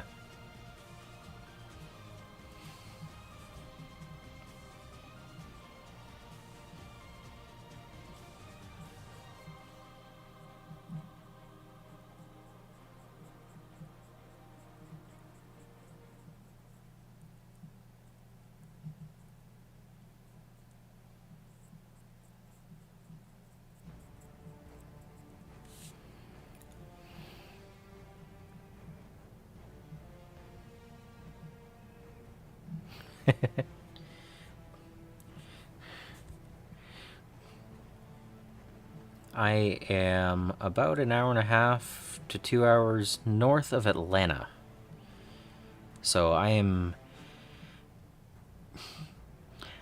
closer to the Appalachian Trail than I am to a game shop.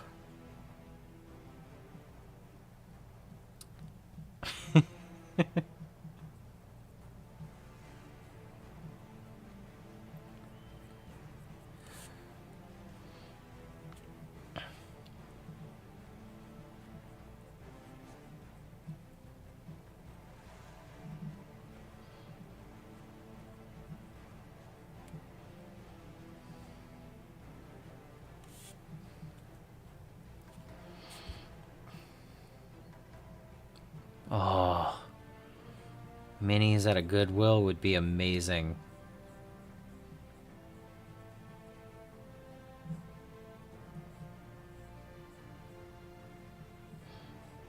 Nearest one of those is actually further away than the game shop.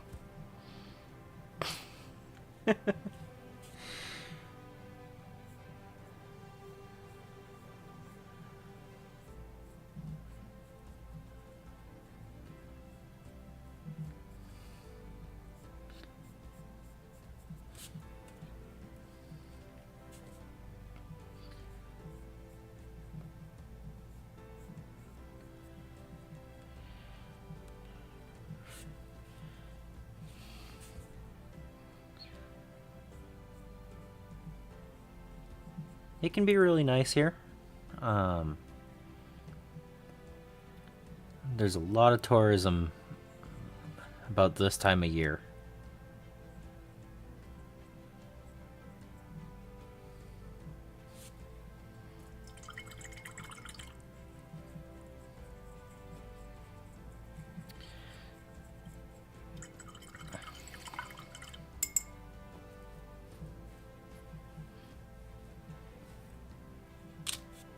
Okay, this needs to sit down and dry.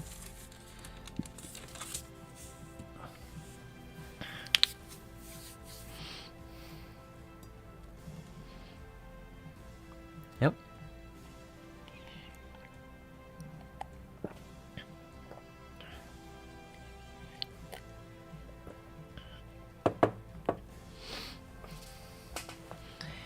Yeah, it's crazy to think about how large they used to be.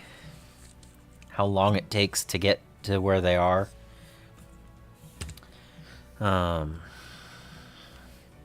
Let's see. What do I want to paint next?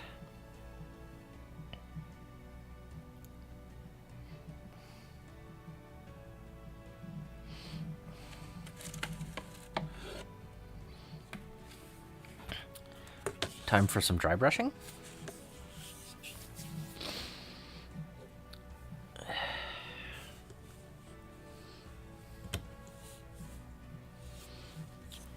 Let's see.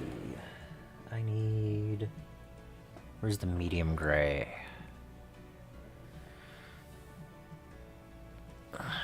Yeah, there we go.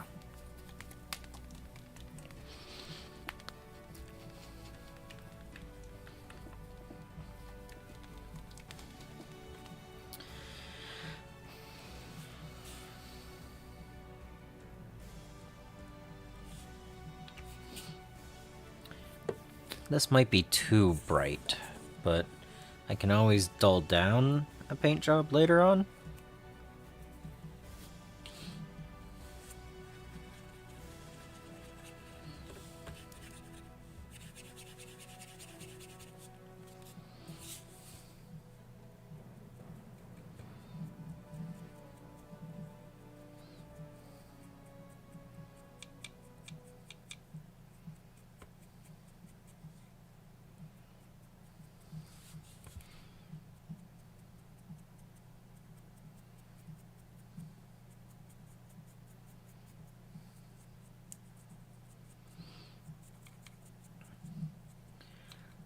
Yeah, I did get to go out to Oregon once. Long time ago. You have some really nice scenery and hiking areas out there too.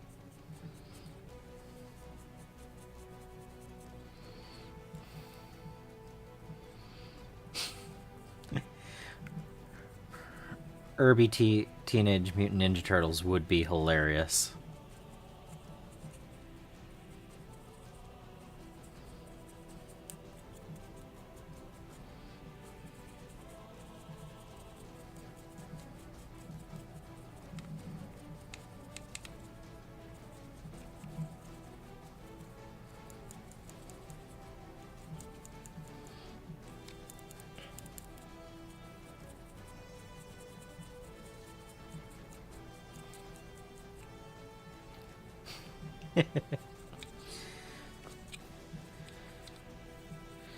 Yeah, he keeps talking about doing that, and I can't wait to see it.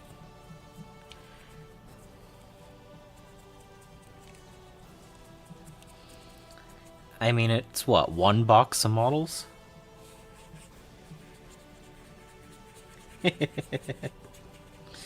I know. At this rate, I'll get to it before you do.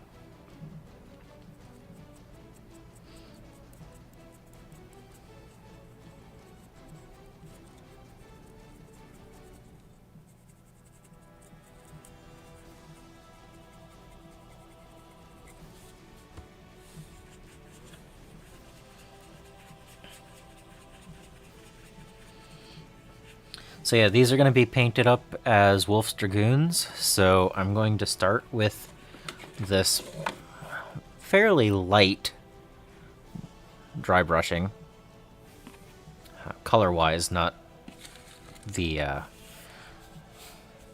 actually being fairly heavy on the upper half, and I'm going to cover it in a wash to dull it down a little bit. Well, a speed paint, actually. I'm going to use the Grim Black Army Painter speed paint. It'll dull down the panels, but still have the raised edges. And it gives it a nice dark color to it. And then I'll do some of the red detailing after that. Oh, yeah. Where is that paint?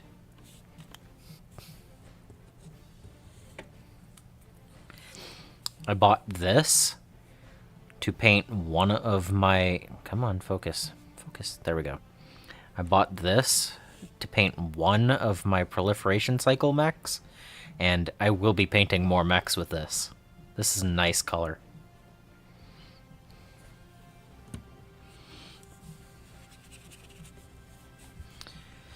My idea is paint a few,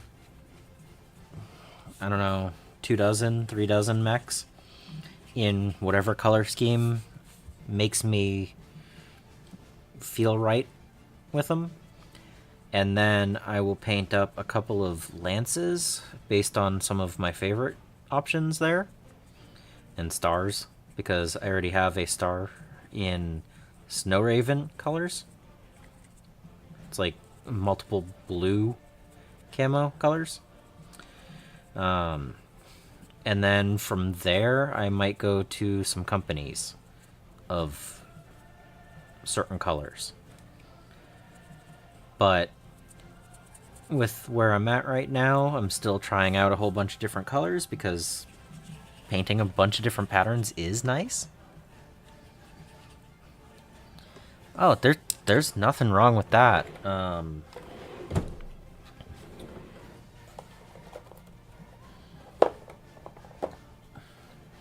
I have a whole drawer full of them right here that I use all the time.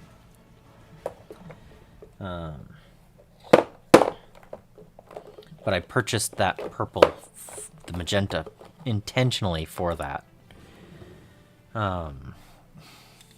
Most of my Tyranids actually have used the apple barrel. Oh, that was too heavy. Oh. It's the upper edge of the lower leg, or the upper leg, whatever. It'll be fine.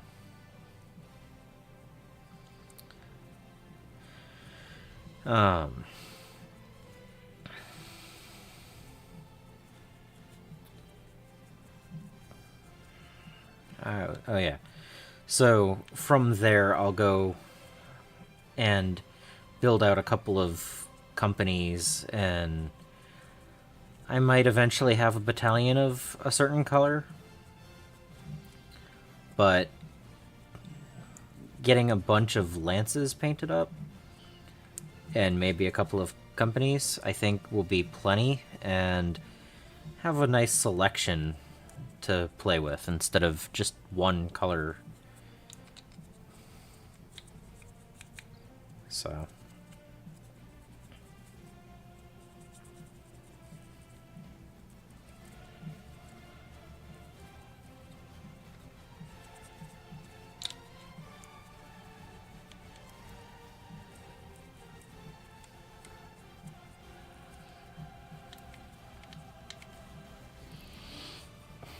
Yeah.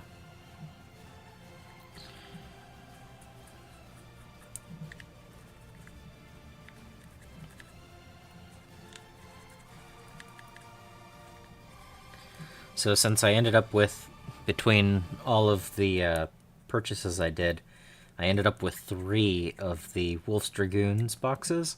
I was like, well, I gotta paint one as Wolf's Dragoons, right? The other 2 probably won't be, but I figured, hey, you know, if I have 3 identical boxes, I might as well paint one of them this way.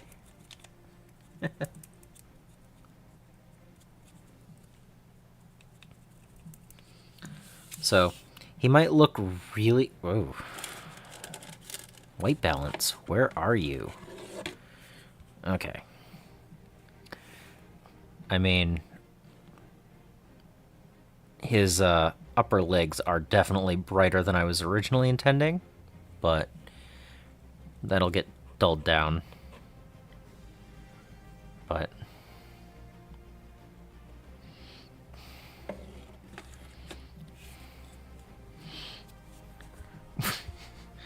what lies?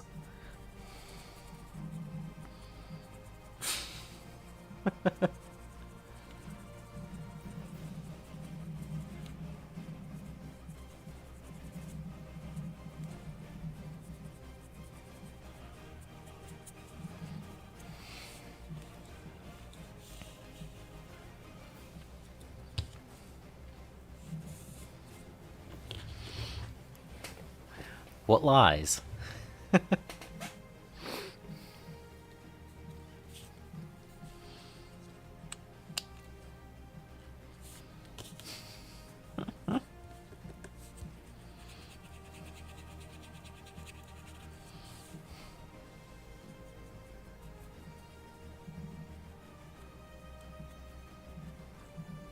Oh, and yeah, speaking of Walmart, do you like my dry brush?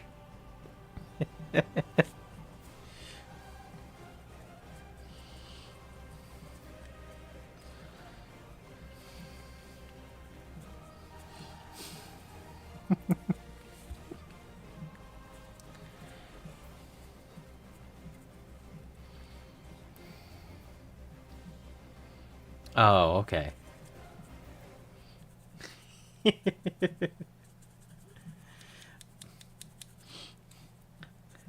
No, it's like that I don't have 3 Wolf's Dragoons? What? Or that I have to paint one up this way, or...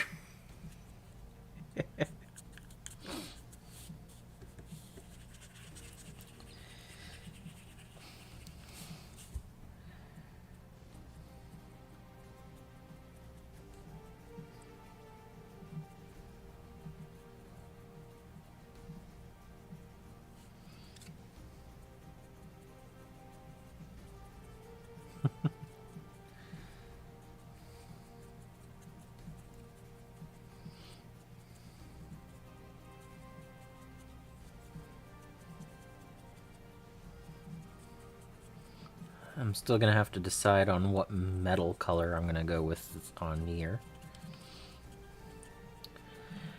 But not a problem for today. Just getting the dry brush and wash on here will probably take the rest of the night. So...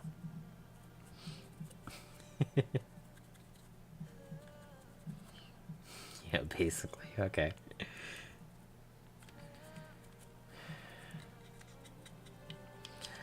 No, I definitely jumped into Battletech a little bit harder than I think most people do.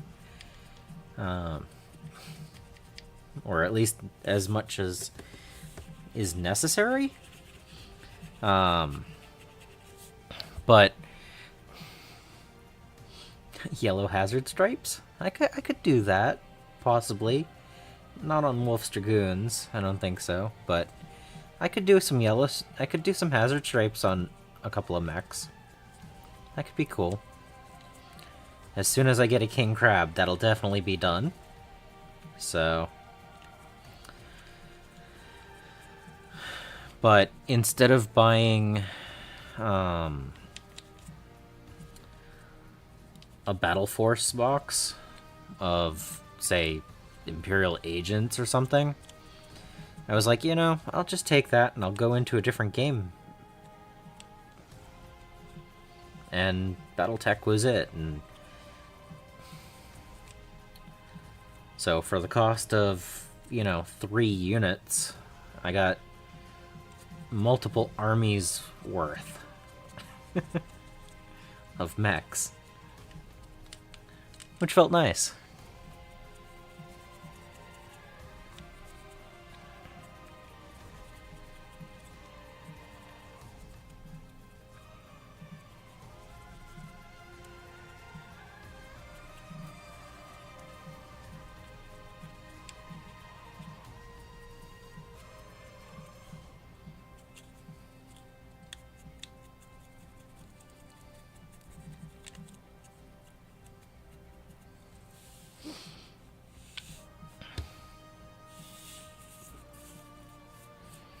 Oh.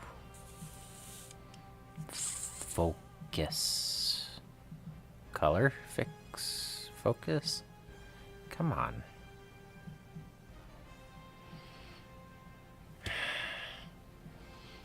My camera is not playing nice. Focus.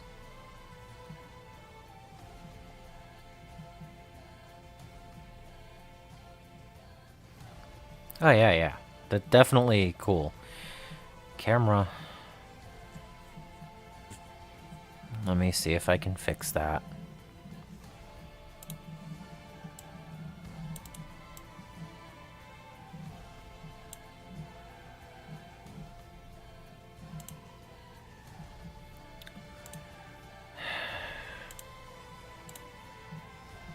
Haha, okay. That's better.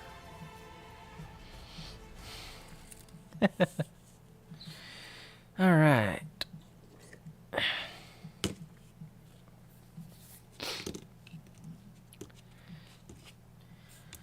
But yeah, I'm loving the lore. Six and a half books in to the lore. I started with the old FASA books. I'm currently reading the 3rd book of the Warrior trilogy. I plan on finishing the FASA books and then going into several other series.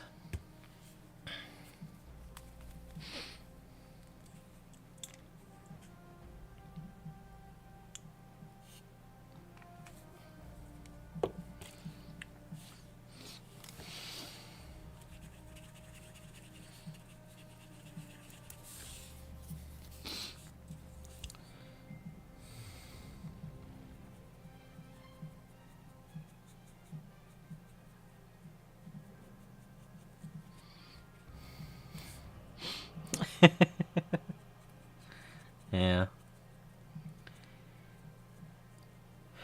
Everyone has their own worst mechs, and it's like, I can't wait to see how bad these things actually are. Like, someone was talking about the Whitworthlesses, and how it could lose its leg, and then someone could come over and beat you with it. And I'm like, yes, please. I would love a game like that. That's so funny.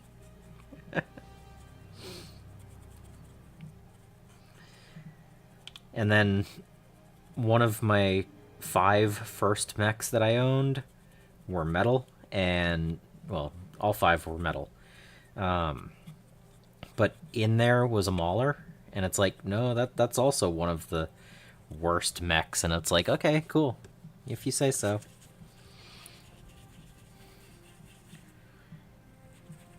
Half-price books. Jeez. Okay.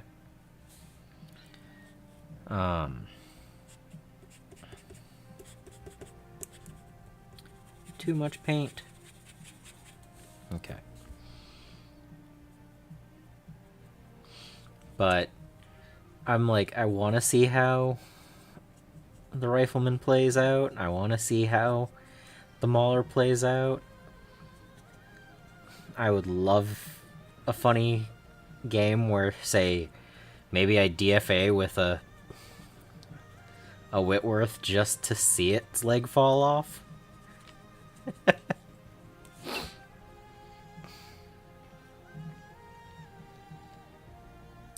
Ah, okay. That makes sense.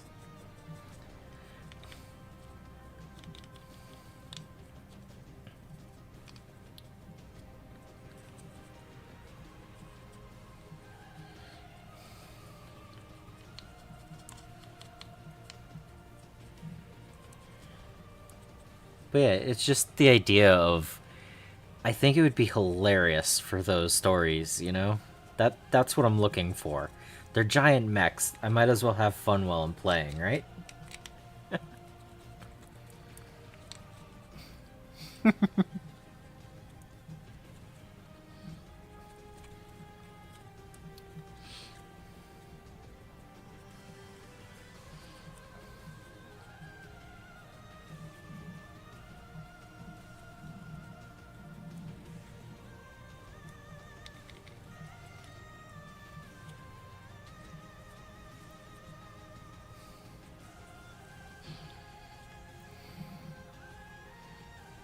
Go to cover ASAP. Okay.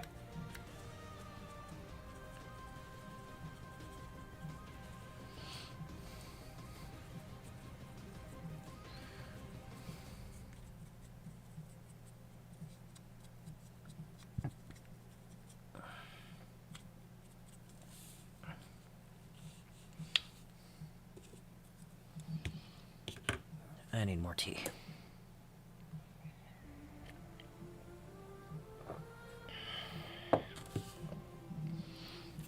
Oh, that's why. If I move that. Aha. There we go. That's better.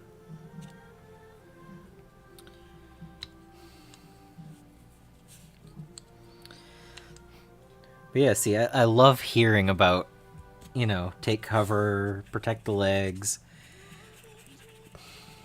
You know, that's just cool. It all sounds really fun.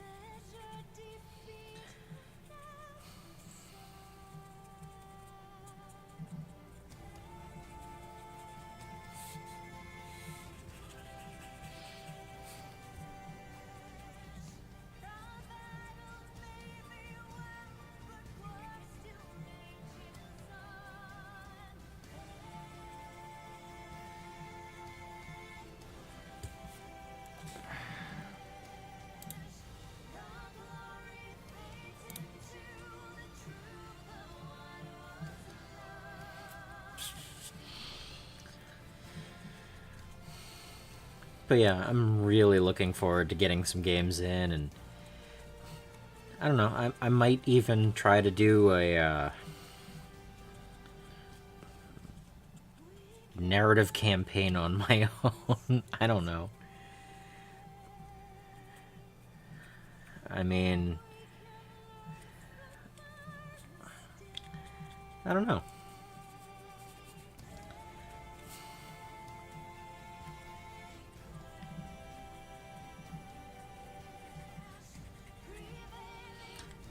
I want to talk some friends into doing it too. We'll see.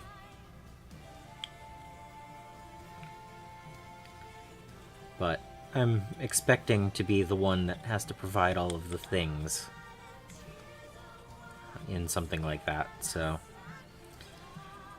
it's one of the reasons I'm like, yeah, okay, I have, 126 max or something like that. Yeah, sure. Ooh. That sounds fun.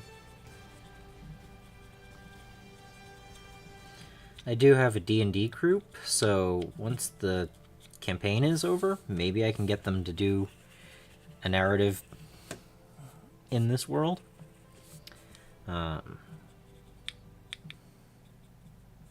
It's possible.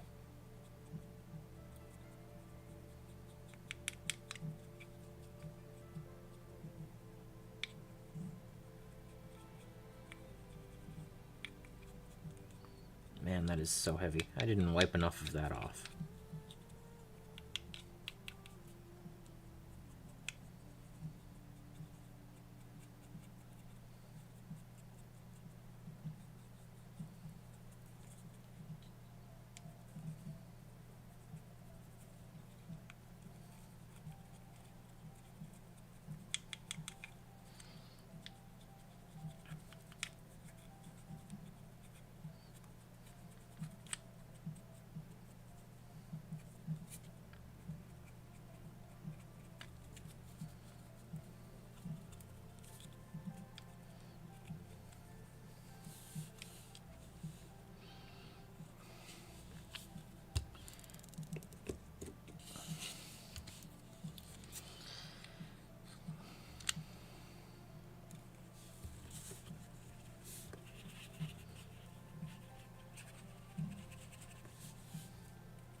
Ooh, campaign operations.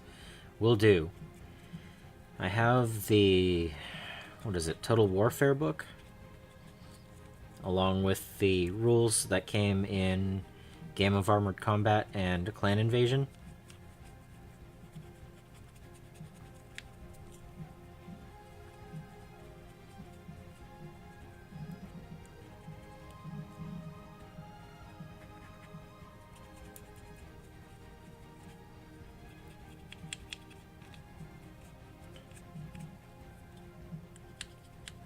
Yeah, campaign operations. That makes sense.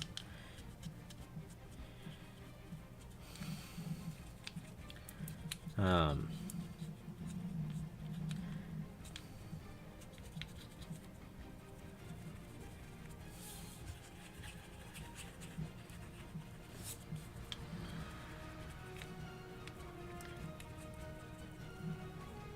I do think that they have maybe a few too many books for all the things that they want to do. Trying to keep track of, okay, well, campaign operations, total warfare, the one for infantry and tank expansion stuff, right?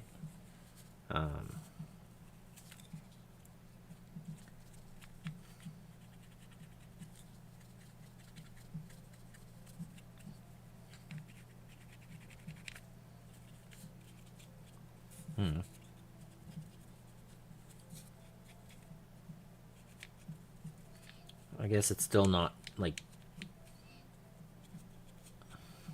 second edition D&D number of books. Whoop.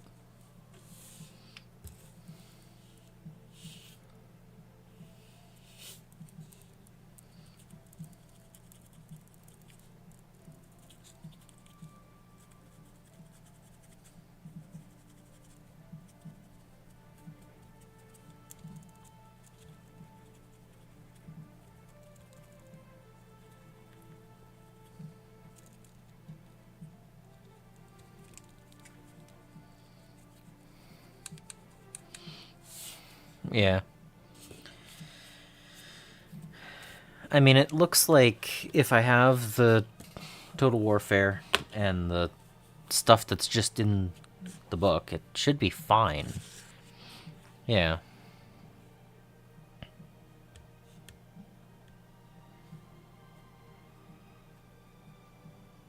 Okay. Alright. Time for the unicorn.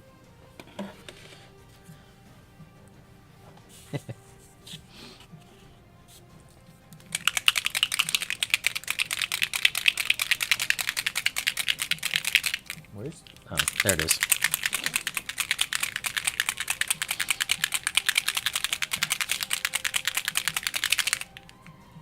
Get that good and...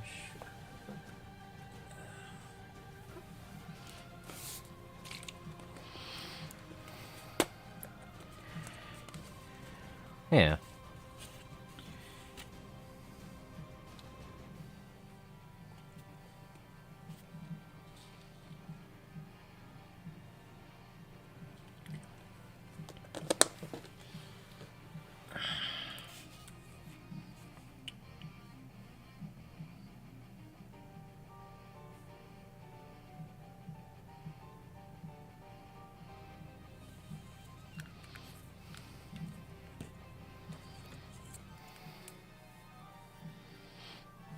Yeah. Well, that's also why I'm planning on doing one or two smaller games before I go to the places that,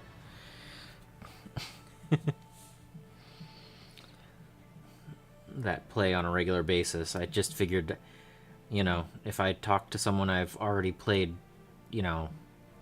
several times in 40K, it'll be like, okay, yeah, can we do this, this, and that? Okay.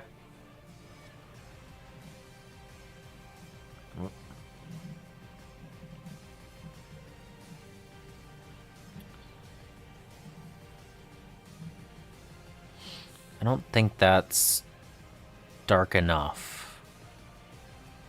It's darkening it, but not enough.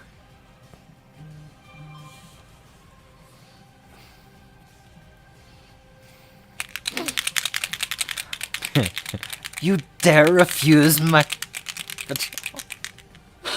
Mm-hmm.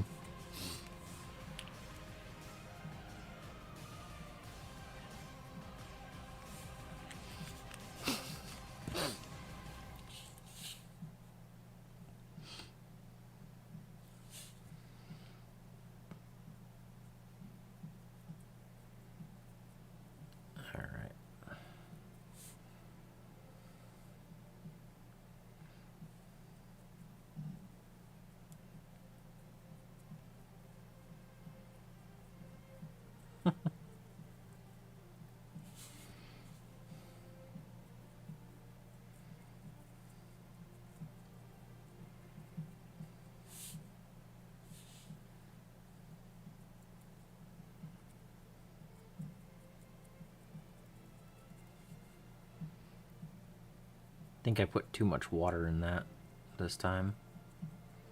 I can do a second coat.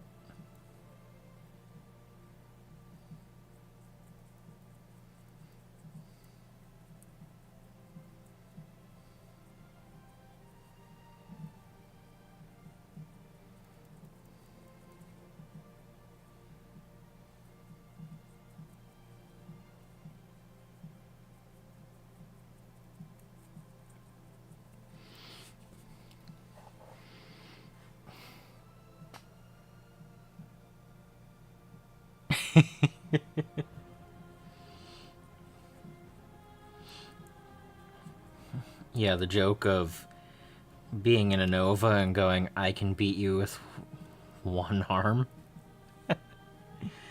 Being like, yeah, because you still have more firepower than several other mechs have.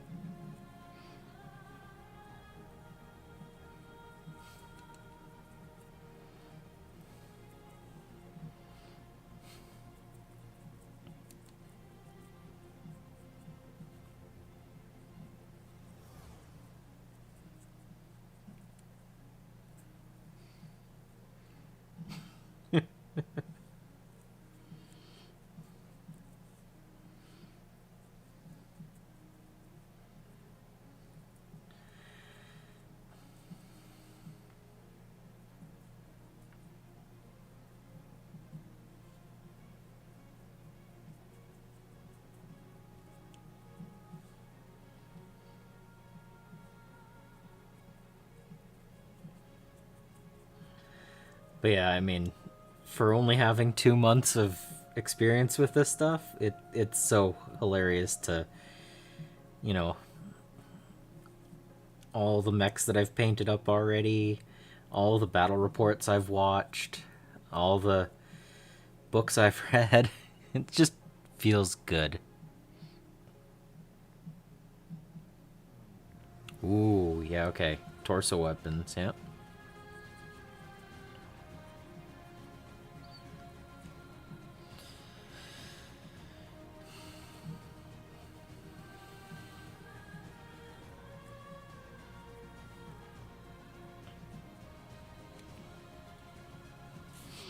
So yeah, this is still a little too gray. I watered it down too much. It's actually brighter than it shows on camera. There we go.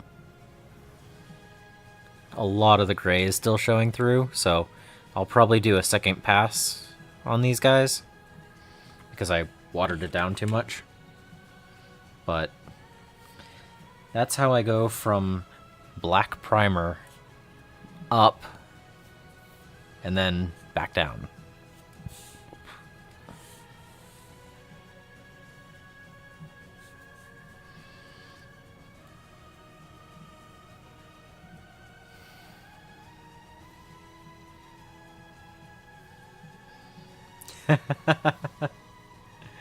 Okay.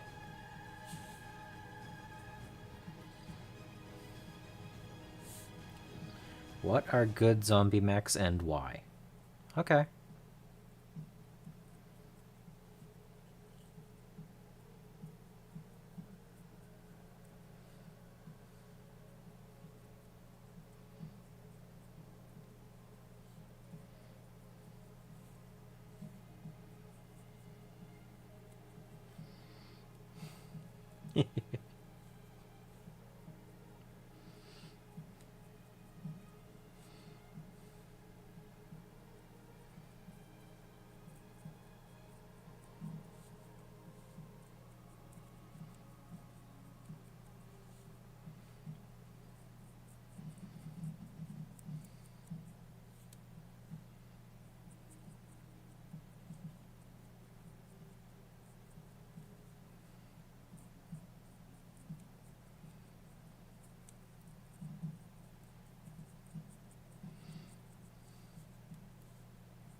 They were talking about the albatross last night.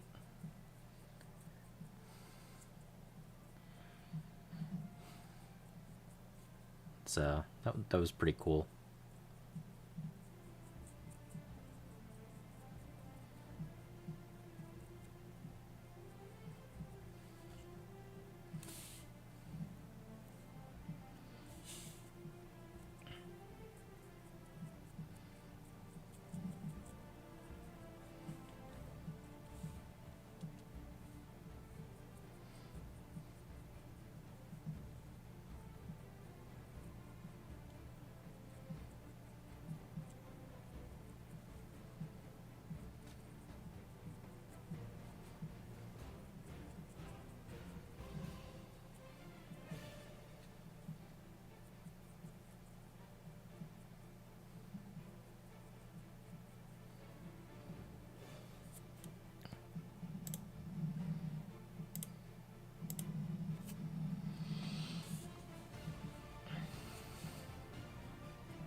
But yeah, I'm looking forward to reading more of the books and getting some games in, and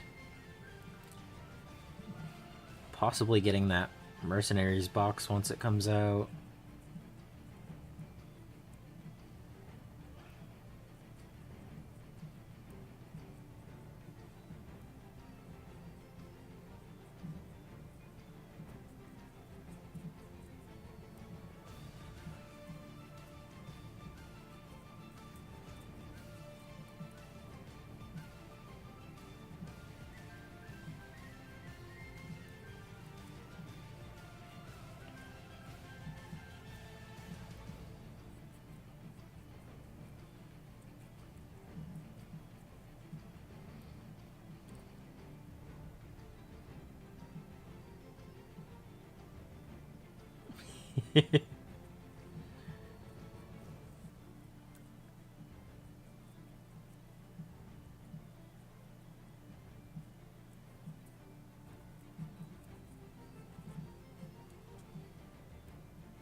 Ooh, okay. I like that too. That's good to know.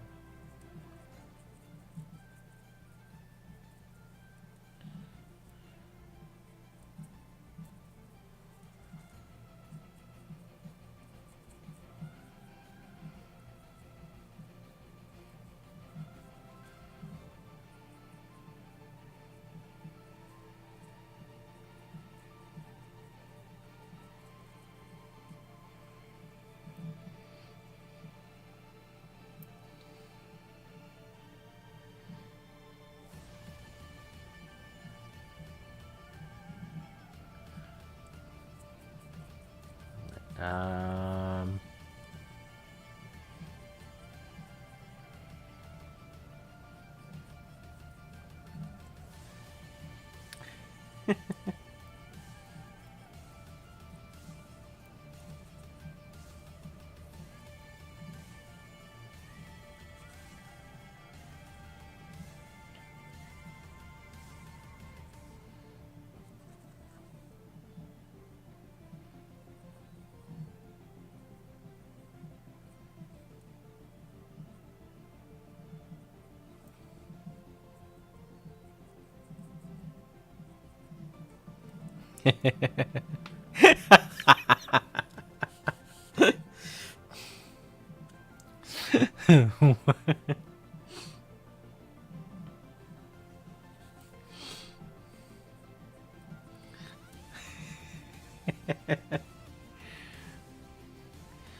Lambs do not fit the setting, sadly.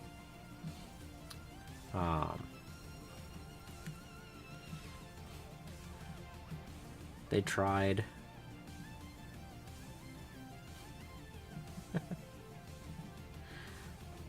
I was looking at the lambs when I was trying to figure out which mech one of mine was that I got in a lot. What did we decide it was?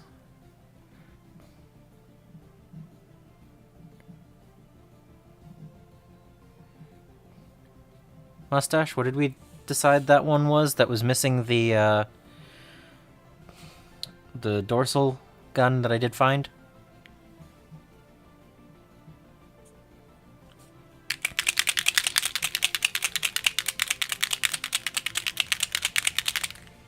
Mm-hmm. Mm-mm.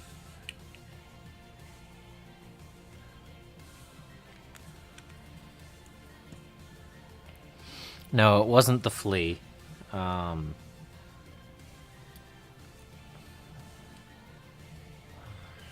I don't remember what it was. I'm not going to pull up the Discord at the moment.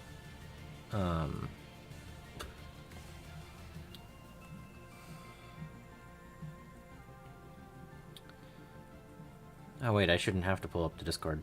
It should be bookmarked. Give me a second. Bookmarks.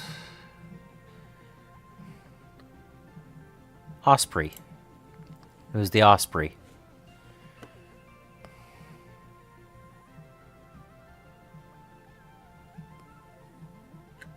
Yeah.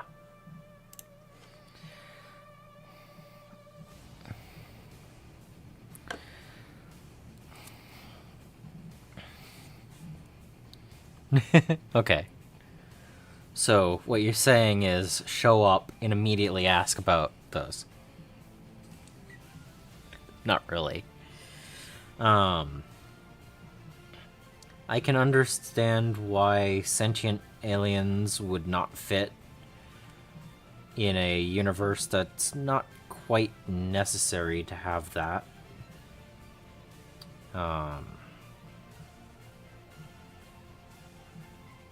It doesn't really add anything to the universe, having said that. That's just me looking at it from an outsider, pretty much.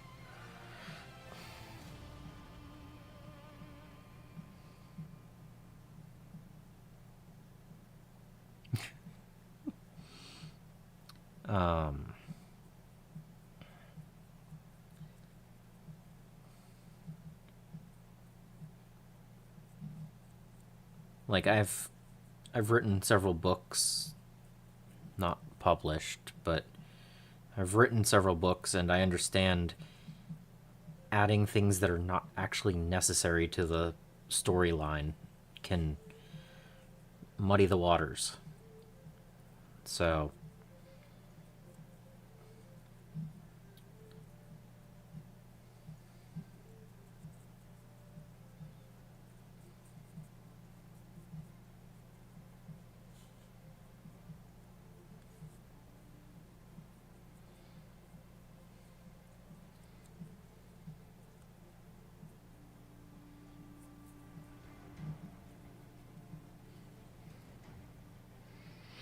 yeah. I mean, when the story is personalities and stuff and what they're doing and fighting within each other, against each other, and that's not really a necessity in a storyline like that.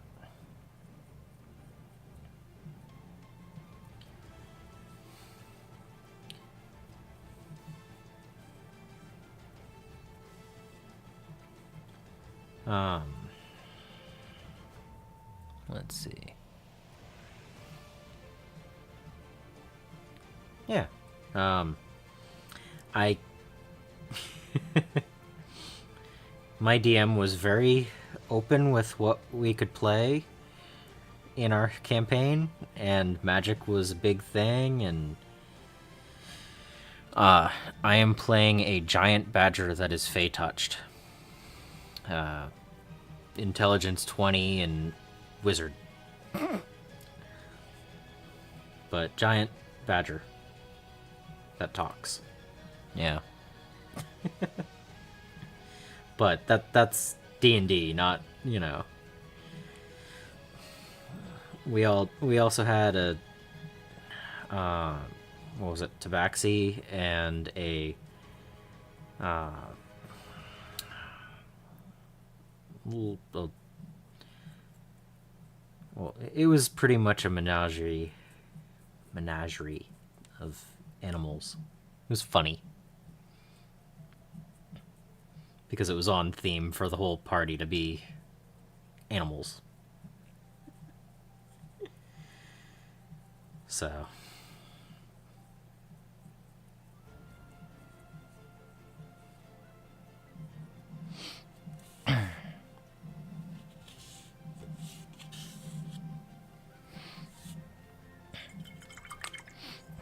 well, I mean, it also has had much longer time for that to build.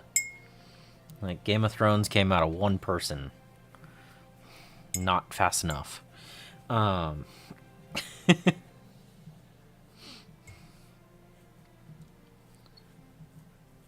they need to dry before I do another coat.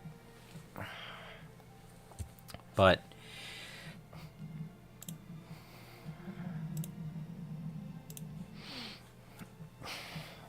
But yeah, I mean, with, what, 40 years of lore, there's a lot to go on.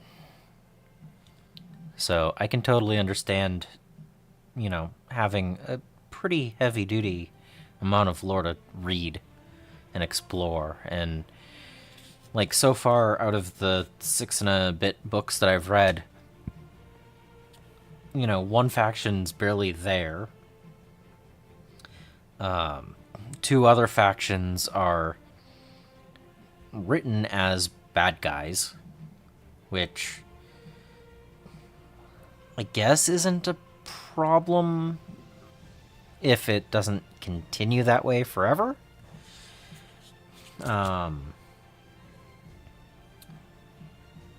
And I have some spoilers that I'm not going to like.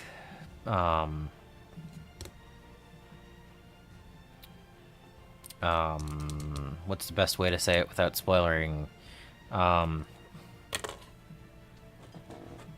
second cat.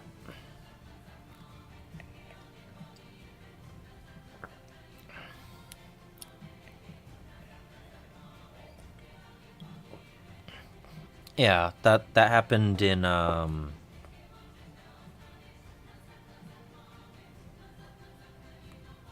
book 2. That was Arden, right?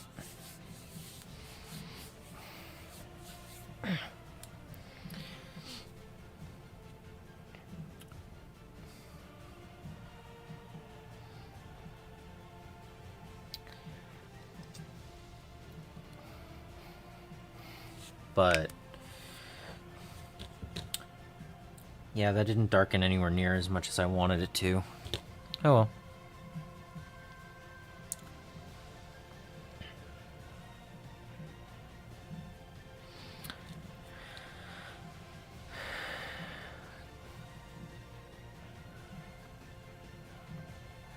Yeah.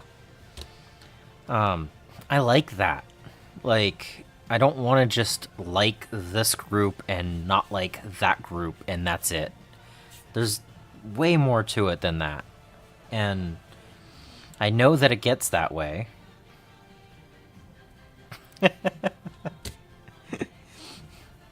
Yeah. That's fair. Um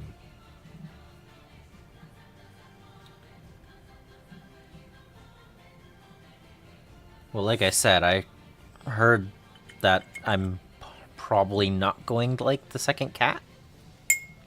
I'm trying to be kind of vague there, but you know, having 100 and some odd years of lore, so, and only 3 years, 4 years of it I guess 5 years I've actually read of it, so spoilers for myself. But no, I'm curious to read a bunch of the clan stuff and get into that eventually. I'm curious what they're gonna do with Comstar from where I'm at right now. You know, it feels cool to have so much stuff to read and being where I am and just getting to experience it, and yeah. But I do have to call it. It's been about 3 hours, and until these guys dry, I can't really do anything else with them.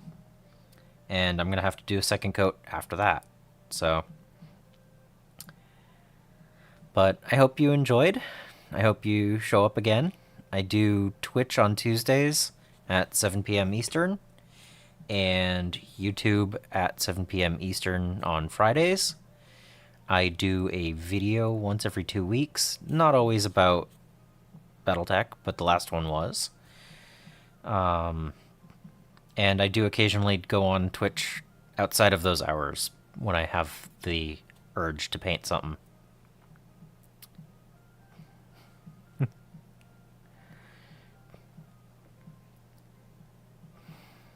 But yeah, it sounds interesting, and thank you for stopping in. I definitely enjoyed hearing more about Battletech. Everyone I've talked to just loves the game and the lore and everything, and it's like, yes, finally something that's not, GW, which I collect a bunch of, but company wide, the company, questionable. Models, game, cool. So, but yeah, thanks again. And until the next time, I hope you find your bit of bliss.